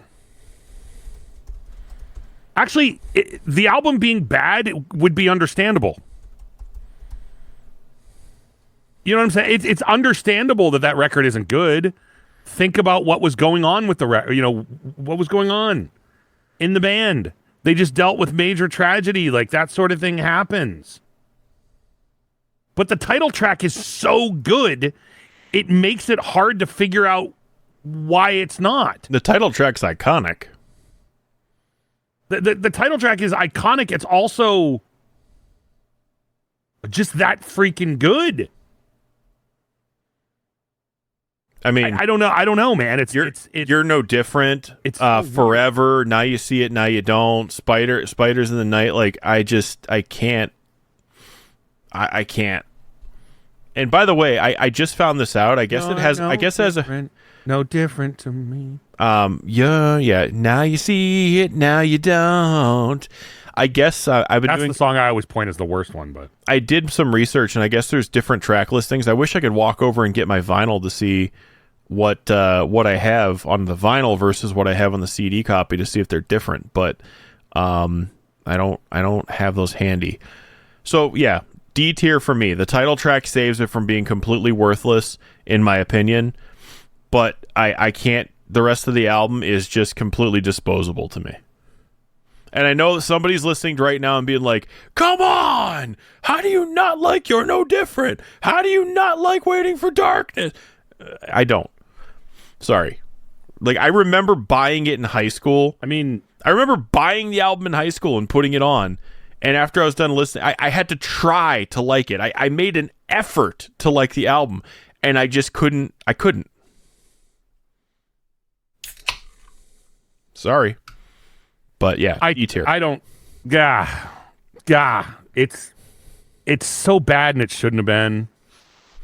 But I like I said, I would have given the record a total pass, given what they went through. Other than but I'm ranking the quality of the album. I'm not taking into account that they were sad. Like, I'm not going to say it's an A tier album because every song on it's awful, but they were sad.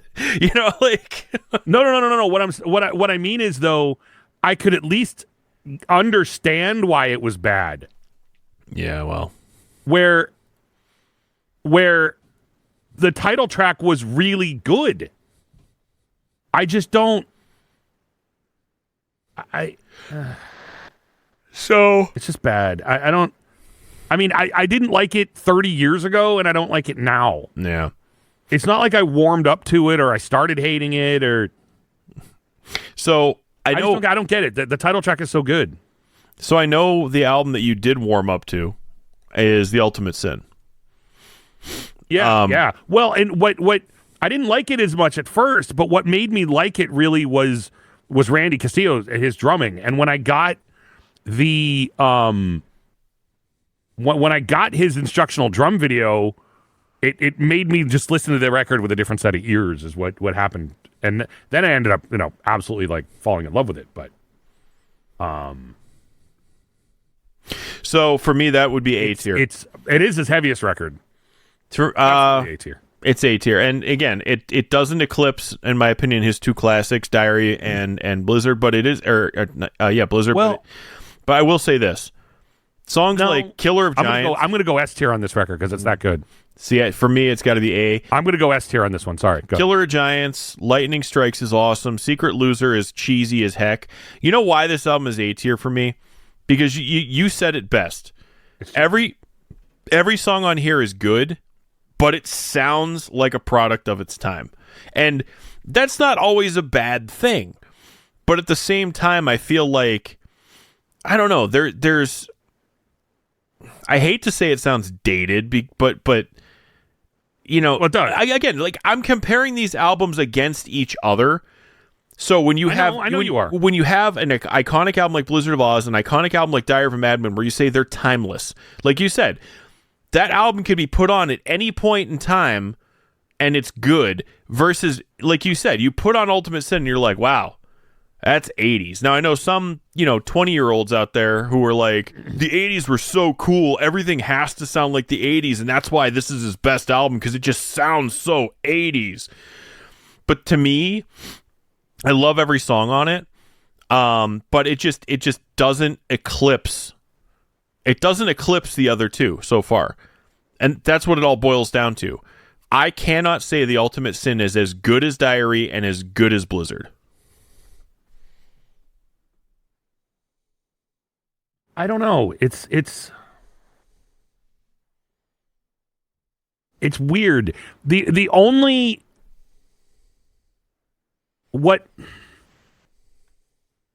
knock against the record. Secret Loser? Well, actually, it's cheesy, but it's a fun song. I should actually probably put it as an A tier for what I'm about to say. What I'm about to say is the only thing that holds that record back. Well, no, you know what? In my ranking, I'm going to leave it S tier, but let me hold off on one aspect of this record, and I'll come back to what I was going to say about it when we talk about something else. I will make a point about this record. Okay. When we talk about a different record. Okay. It'll make more sense. So next is going to go. Yeah. Anyway, next up. Next going to be No More Tears, and so. Sorry, I apologize. No Rest for the Wicked. I got the two. Hey, he did two. I didn't realize that 2 albums in a row. He did No More Tears and No Rest for the Wicked.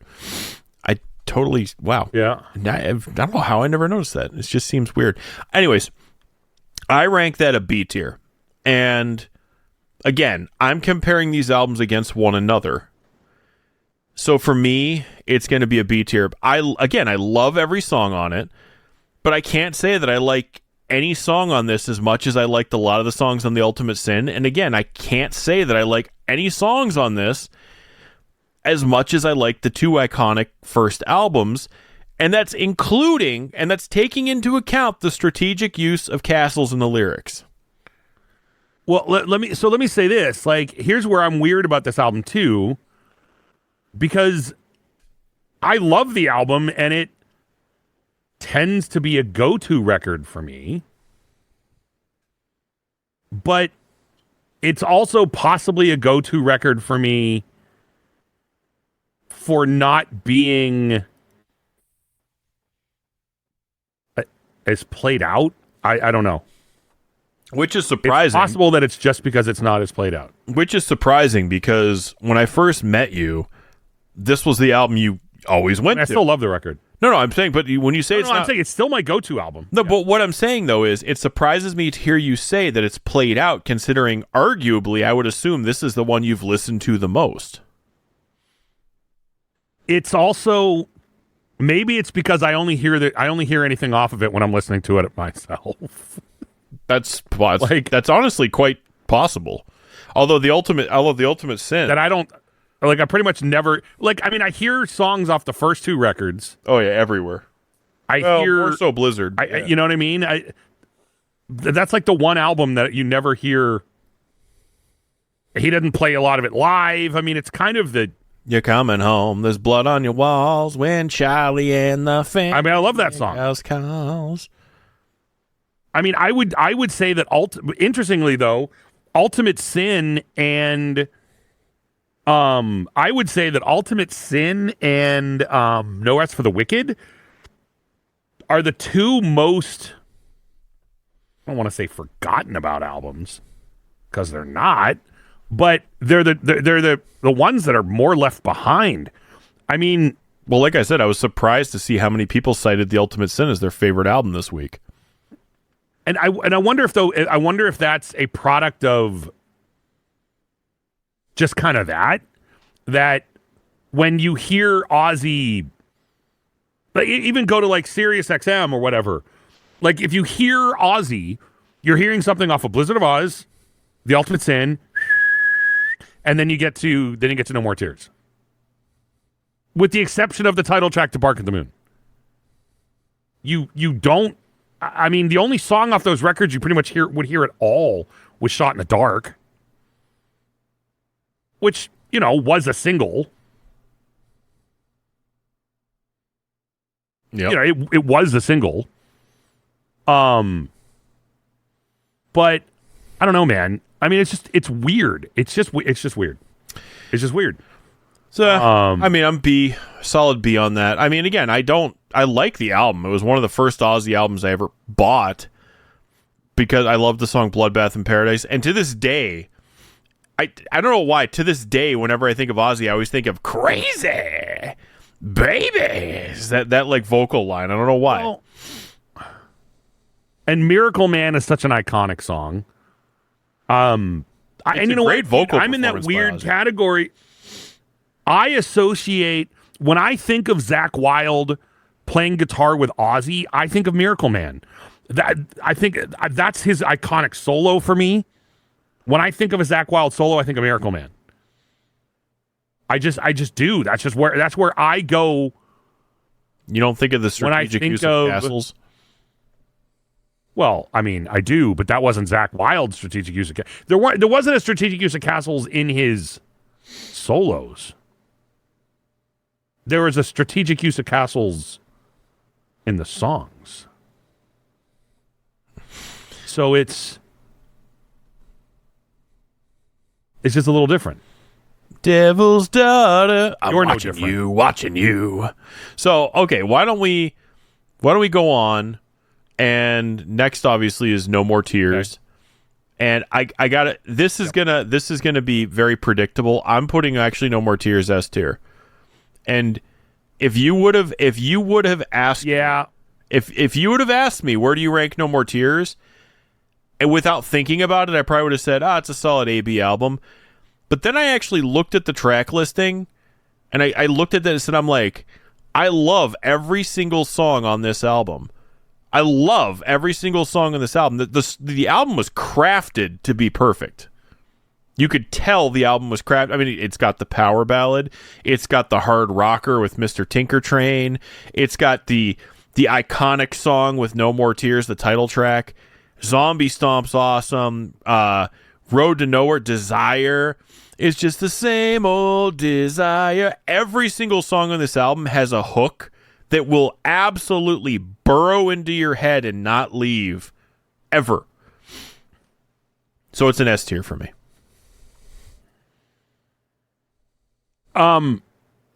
So let me.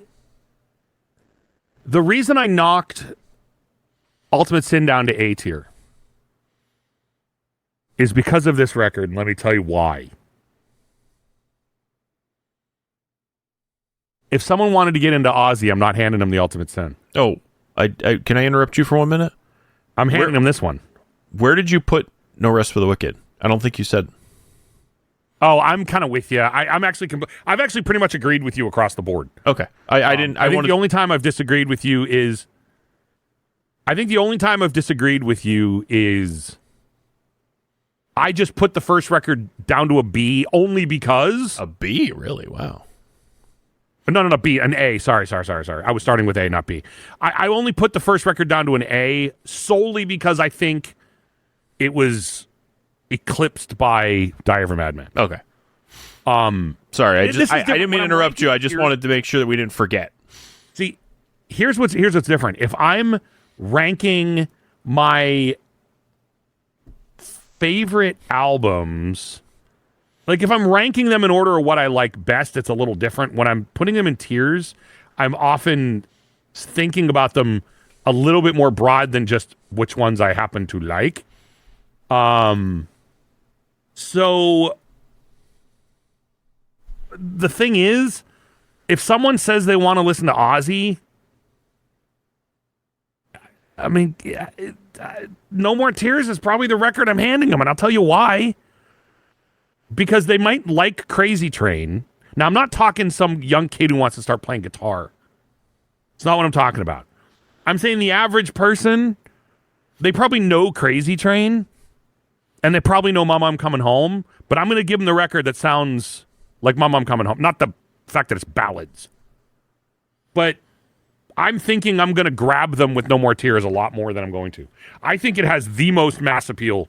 It is a heavy metal album, but you don't have to be into like super heavy metal to want to listen to it. I don't want to change the world, and I don't want the world to... Can you say Mr. Tinker Train? Change the world. I always love that part. I don't want the world to change me. Can you say Mr. Tinker Train? You know, but the thing about it is, I don't want to change. You know what it is for me. I don't want to change the world. Might be my favorite song on the album. It's hard for me to say. I think mine might either be Desire or Mr. Tinker Train. The Mr. Tinker Train. The thing that does it for me is I love the pre-chorus riff. The I just love that like chugging kind of like song? Mr. Tinker Train. What's, you know, like before? Oh yeah, I've got the kind of you never see. Is it made just for you and me? That riff, I just love Zach. What he did. But Desire is the one that always gets stuck in my head. Every time I listen to this album, I find myself singing, "It's the same old Desire." A song called Desire. Yeah. Every time I listen to this album, though, I find myself going for like a week. It's the same old desire, crazy train, burning like fire. Like for a week, like I'm singing that song. But it also has. So I wanted to talk. I don't know if we're going to get to this tonight, but I also want to talk about movie appearances by Ozzy, and it also has what I consider to be the Ozzy theme song, which is No More Tears. That bass riff, the It is. Because I just watched this movie the other night. If you're making a... Go ahead. I was going to say, I just watched this movie last night, and the part, if you haven't seen Little Nicky, I'm not going to explain the plot to you. It's an Adam Sandler film. You don't need to know the plot. But either way, Ozzy shows up, and everybody just stops and goes, Ozzy! And all of a sudden you hear, and it just... When Ozzy walks into a room, when Ozzy walked into a room, that should have been immediately what played. Immediately. Not Crazy Train. Like, it's just so iconic. I mean, let's be fair. Is that what you're, when you're doing the Ozzy documentary, that's the one you're hearing the whole time? Yeah. No, you know what I mean? Like that's the song. If Ozzy is a boxer or whatever, and he's walking into or a wrestler is walking into the ring, like that's what you hear, man. Like it's the riff. I would say that's the riff of Ozzy's career. I know man, the bass line to No More Tears is the riff that defines Ozzy's solo career. Yeah, I mean it's I know that probably sounds outlandish, but in Little Nicky when he showed up, and everybody went Ozzy, I was like, it just fit. Like I don't know why it just when Ozzy shows up randomly, like someone somewhere should just put that song on. Like that's what I thought about. Like because Crazy Train wouldn't fit. Because Crazy Train wouldn't fit. Like, if Ozzy ran into a room because he had just done, 16 rails, maybe, but, just Ozzy as we knew him, as just walks into a room, and he just has a presence, like, that bass line to No More Tears, that fits what I imagine Ozzy's presence to be, more so than, Crazy Train. You know what I mean? I don't know, because I every time you see Ozzy on anything, he always seemed like he was chill. So he wouldn't seem like he'd come into a room with a song like that playing. He seemed like he would walk into a room and a song that kind of put you at ease and was like you kind of felt in awe a little bit. Maybe that's it. That bass line to me kind of is that feeling of awe. You know what I mean? Like you're in the presence of somebody who's truly great. Versus Crazy Train, which is you're in the presence of somebody who might bite your pet bat's head off, which is also true, but still. I love that movie, The Little Nicky. The one demon turns into a bat, and the way he defeats him was he summons Ozzy, who bites his head off. And then Nicky has to die to go back. This plot makes no sense if you haven't seen it. He has to die, so Ozzy hands his girlfriend a boulder and says, "Here, hit him with this." It's just so odd. Like Ozzy's part in that movie is just so amazing. So let me ask you this then. When you think of, and I know you wanted to talk about Ozzy movies, but let me ask you this. When you think of Ozzy in something, is that what is like? Is that the Ozzy cameo you think of? Or like because it's not mine. My go-to for Ozzy from a movie is something totally different. I think of two. I'm trying to think. What do you got? I'm trying to think of the two that I think of are. I think of Little Nicky is the one I generally think of. I think of three. There's three I think of, okay? I think of Little Nicky because he appears as himself and you hear the No More Tears or whatever. I think of Trick or Treat where he actually plays a preacher who is in opposition to heavy metal music. And I think of Private Parts where he says, "What a jerk." Yeah, that's me. Yeah. He sees Howard Stern and he just turns around and goes, "What an effing jerk." Like that's the one. That's the other one. Those three are the three. That is absolutely 100% what I think of. That's what I think of. I think of what an effing jerk. What an effing jerk. Remind me to explain something about that to you later.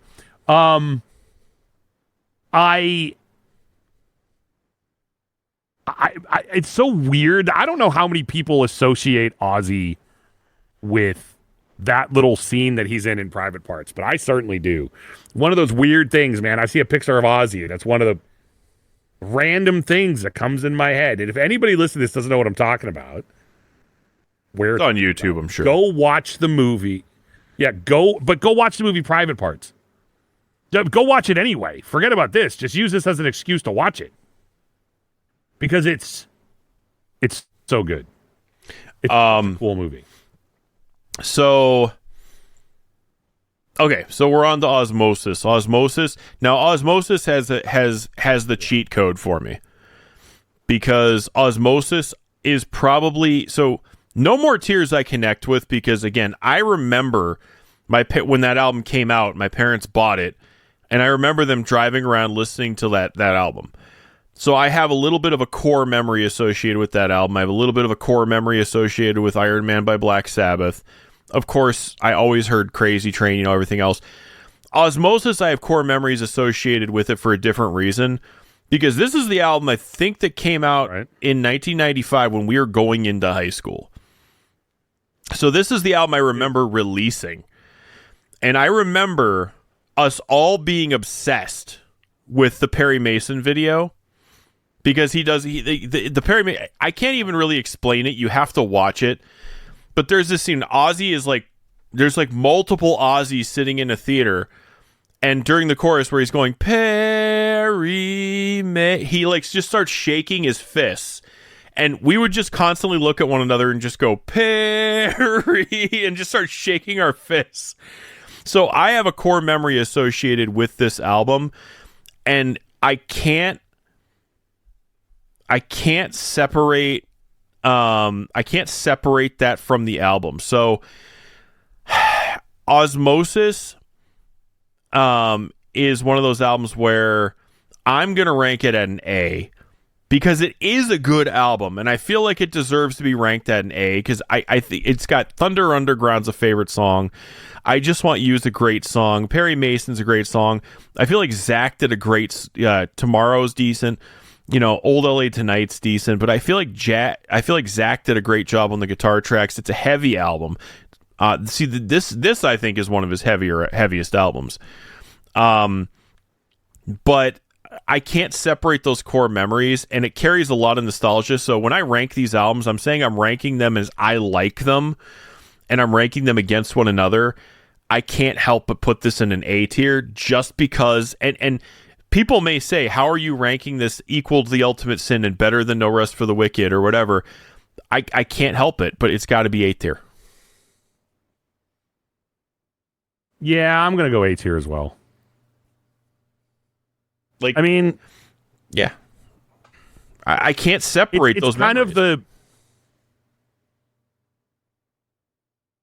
It's kind of it's the kind of under the radar album. It's the, it's one of those ones that it's actually a really cool record. I don't know it. It's not Ozzy's best work. If you could make the case that this is a B or an A, I would say it's an A for nostalgia. I think, objectively speaking, it's a B. And it's not a B because it's not a great album. It's a B just because, like, it couldn't be more overshined by the rest of his career. Well, it came after one of his part of that is albums. just a sign of it. I know that too. I don't think. Well, let me also say. Well, this. it was also his comeback album, wasn't it? Because he did no more tours. It was, and then he came back with Osmosis and was like, "Psych." Well, let me also say this though. Let me give you the one negative about the record. And maybe it's a negative, maybe it's not a negative. But I'm going to say about this album what I said about Ultimate Sin. It's super mid-90s. It's total mid-90s. This is the total, we're going to back it off a little bit. We're not going to make it as flashy guitar. It's very mid-90s to me. No More, where No More Tears, I think, is not necessarily a dated record. I don't know. I'm going to disagree with you. No More Tears does not sound like I don't think in the surface you go, damn it, that was certainly I think Osmosis just really screams 90s. See, I disagree. I don't mean that in a bad way. It's just I don't think they backed it off because Zach still plays all of his solos. He's not doing like half-ass solos. He's still playing everything. But I mean, I'm not going to say you're wrong. Obviously, your opinion is your opinion. But I'm just going to say I disagree a little bit. No. Well, I mean, it's just it's a thought. Dude, by the way, this is all stuff I have never really thought about. I'm going off of kind of where my head is at. So I'm going to say going off where my head is at. So you say, what do you say, A or B? You said A or B, but you got to choose. You can't drop it on the line. I'm gonna give it a B. I'm gonna give it a B. So that's like the first one we've definitely disagreed. Well, you know why though? Let me say this. Well, I'm one of them, and I'll tell you why. There's a reason for it. I've got my good reason for giving it a B, because I'm not ranking it higher than No Rest for the Wicked. Fair enough. I am not ranking it. I don't like this album as much as No Rest for the Wicked. That is for damn sure. And I gave No Rest for the Wicked a pretty soft ranking. Mind you, that could change tomorrow. These are the kind of things that could change every time I think about it. No, and that's true. I mean, the snapshot. I mean, generally speaking, with Ozzy's albums, I'm pretty solid. So I'm going to speed this whole thing up right now, and I don't know if you're going to disagree with me or not. But so first of all, I want to say, Ozman Comet's the greatest hits. I mean, yes, they remixed and remastered a bunch of them, but the song Back on Earth I would place right up with Osmosis. If you're just basing it on the song, say it's a single or say it's an EP, whatever you want to say. It's not, but I'm saying Back on Earth I'm going to play because I think that was recorded with the Osmosis sessions. I'm going to throw that right up there as Osmosis. I'm not counting that in this because I just wanted to again recognize that song because I generally really liked that song.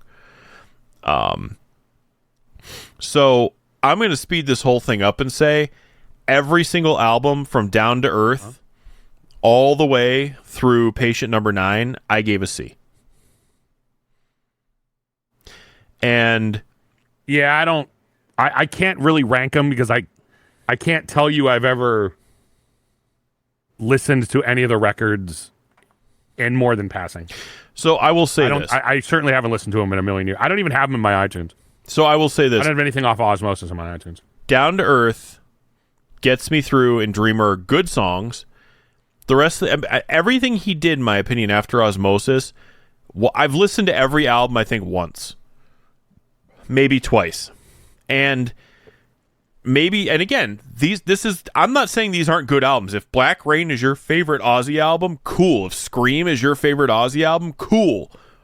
I'm not saying that you can't say that these are all S-tier albums.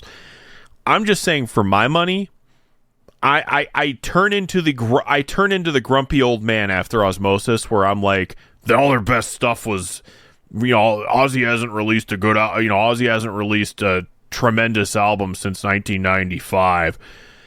Because Down to Earth, I don't know, there's something about it that now that album feels like a product of its time to me, which is 2001. That album feels like Ozzy's on the Osbournes. He has to release an album because he has to stay relevant. That's what that album felt like to me. Now, again, Dreamer is a great song. I really think it's a touching song. I think it's a really good song. Gets me through. It is what it is. It's a rocker. It's not something that would redefine his career. It's not something I think about all the time. But Black Rain, Scream, Ordinary Man, and Patient Number 9, I don't think they're bad albums. I mean, I generally, except for Bark at the Moon, don't think Ozzy ever released and again, like we say about Bark at the Moon, the title track is amazing. So I truthfully don't think Ozzy has ever released a front-to-back bad album. But these always, to me, they just didn't feel like they measured up to his previous output. They didn't feel like, if you look back at the tremendous career he did, he became, in my opinion, a legacy band after Osmosis.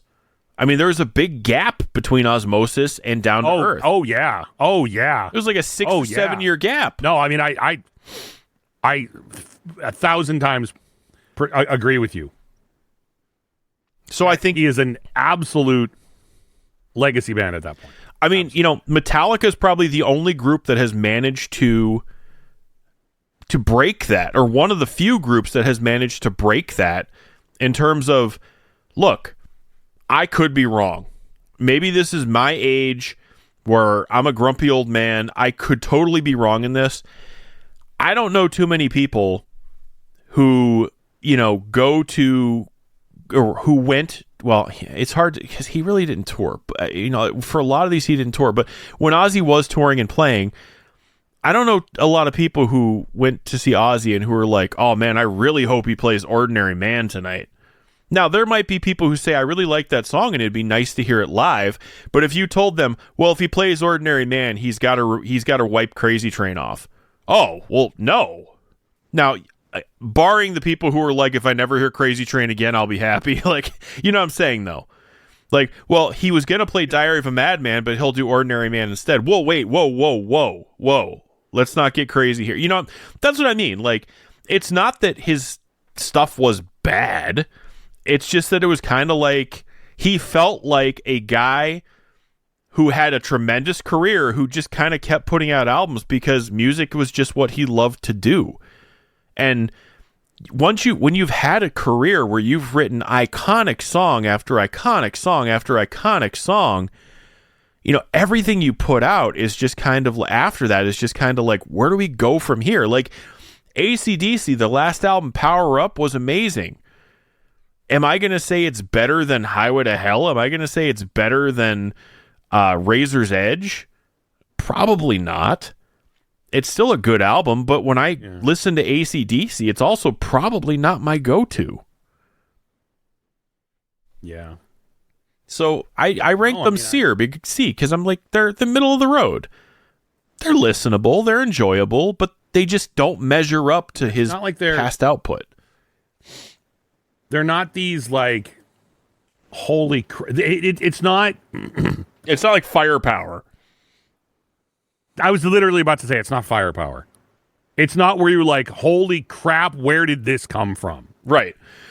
Where you have like Priest, who's had this tremendous career, and then Painkiller comes out, and you're like, where the hell did this come from? And then 20 years, 30 years after that, you're like, Firepower comes out, and you're like, what the hell? This band can't keep doing this.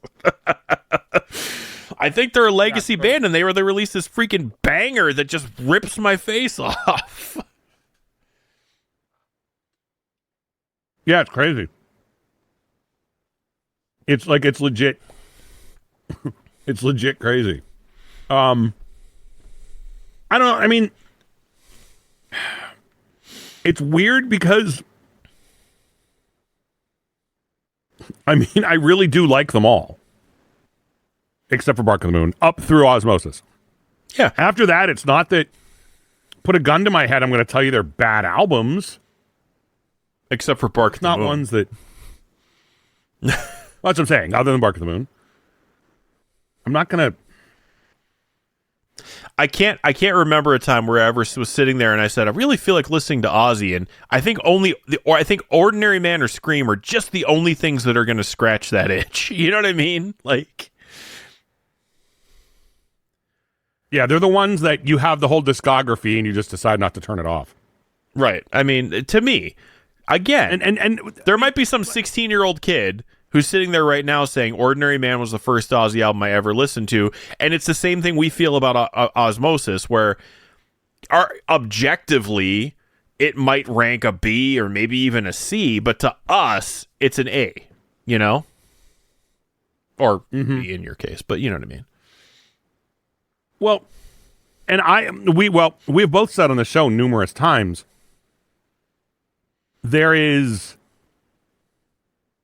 there's a lot to be said for the first album by a band you hear and a first album by a band you buy. Yeah. Sometimes it's the same. Yeah.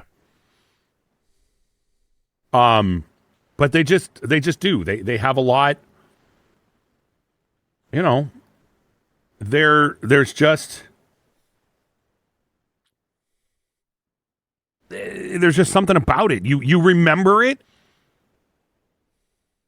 It's that whole, like, you'll always remember the first one, you know, of whatever it is. No, none of you can be first, but know. All of you can be next. Be next. Gotta go Ric Flair.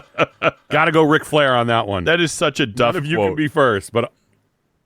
Oh, I know. Oh, man. Ric Flair.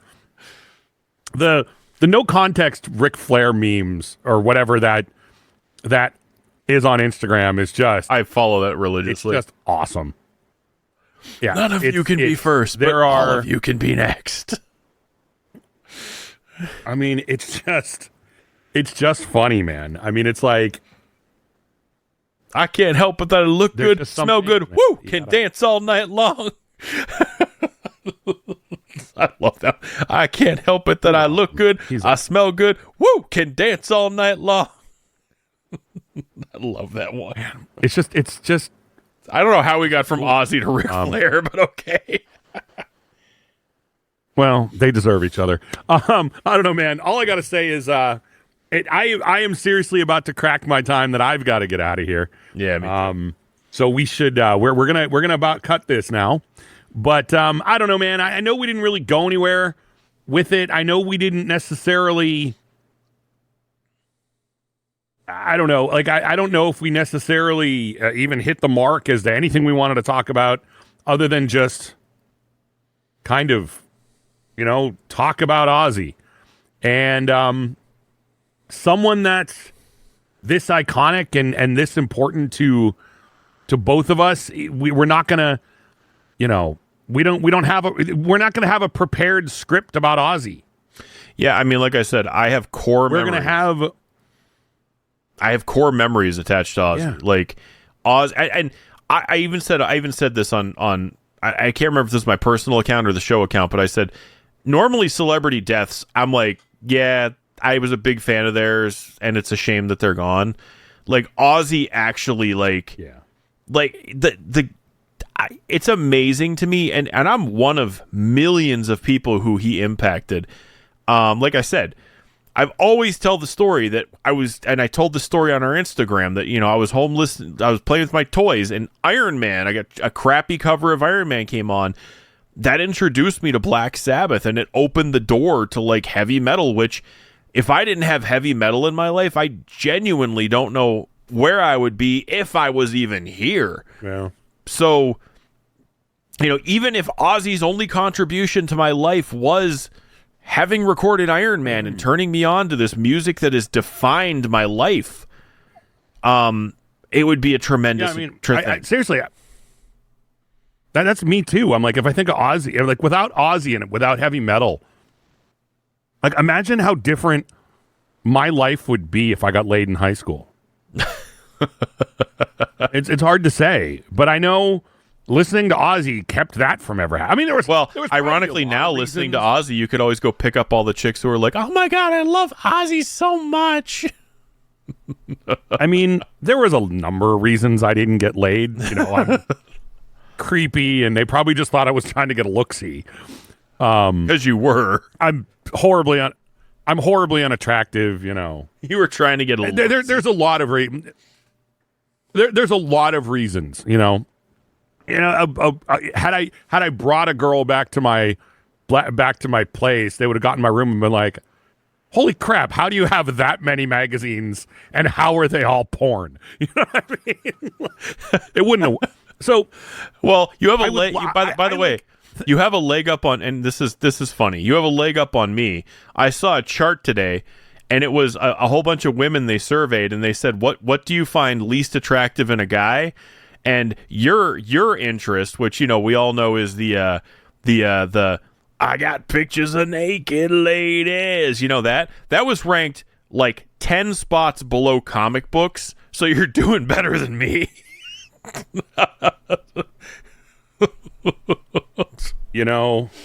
It happens. It happens, man. Can you imagine that? Like, seriously. That's the only...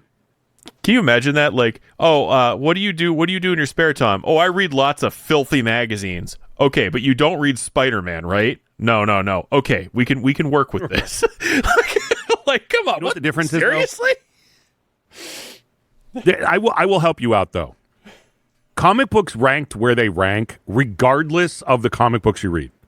They're like, I don't care what you read. You read comic books, you're ranking pretty low. At least with porn, that list could drastically change depending on the kind you look at. I am referring to the legal kind, by the way. That's what I'm saying. If they're like, if you're subscribing to women over 80, you're like, that's hey true, man, but... if you're listening to this show and you're over 80 and you're banging someone who's over, I mean, that's good for you, man. I'm just hoping you're not just into that voluntarily. I mean, like I'll put it this way: that's what happens when that's what happens when no one else likes you. That's not what happens when you have a choice of magazines to buy. I don't know, man. Anyway, we're going down a path we shouldn't go down. So anyway, I know I seriously do need to get out of here. I have a drive in the morning, and I got a lot to do. But you know what? I'm glad we. This is one of those times where I say I'm glad that we are back. I just wish it was for better reasons. You know, that old, like, I wish it was under better circumstances. I hate that it took Ozzy,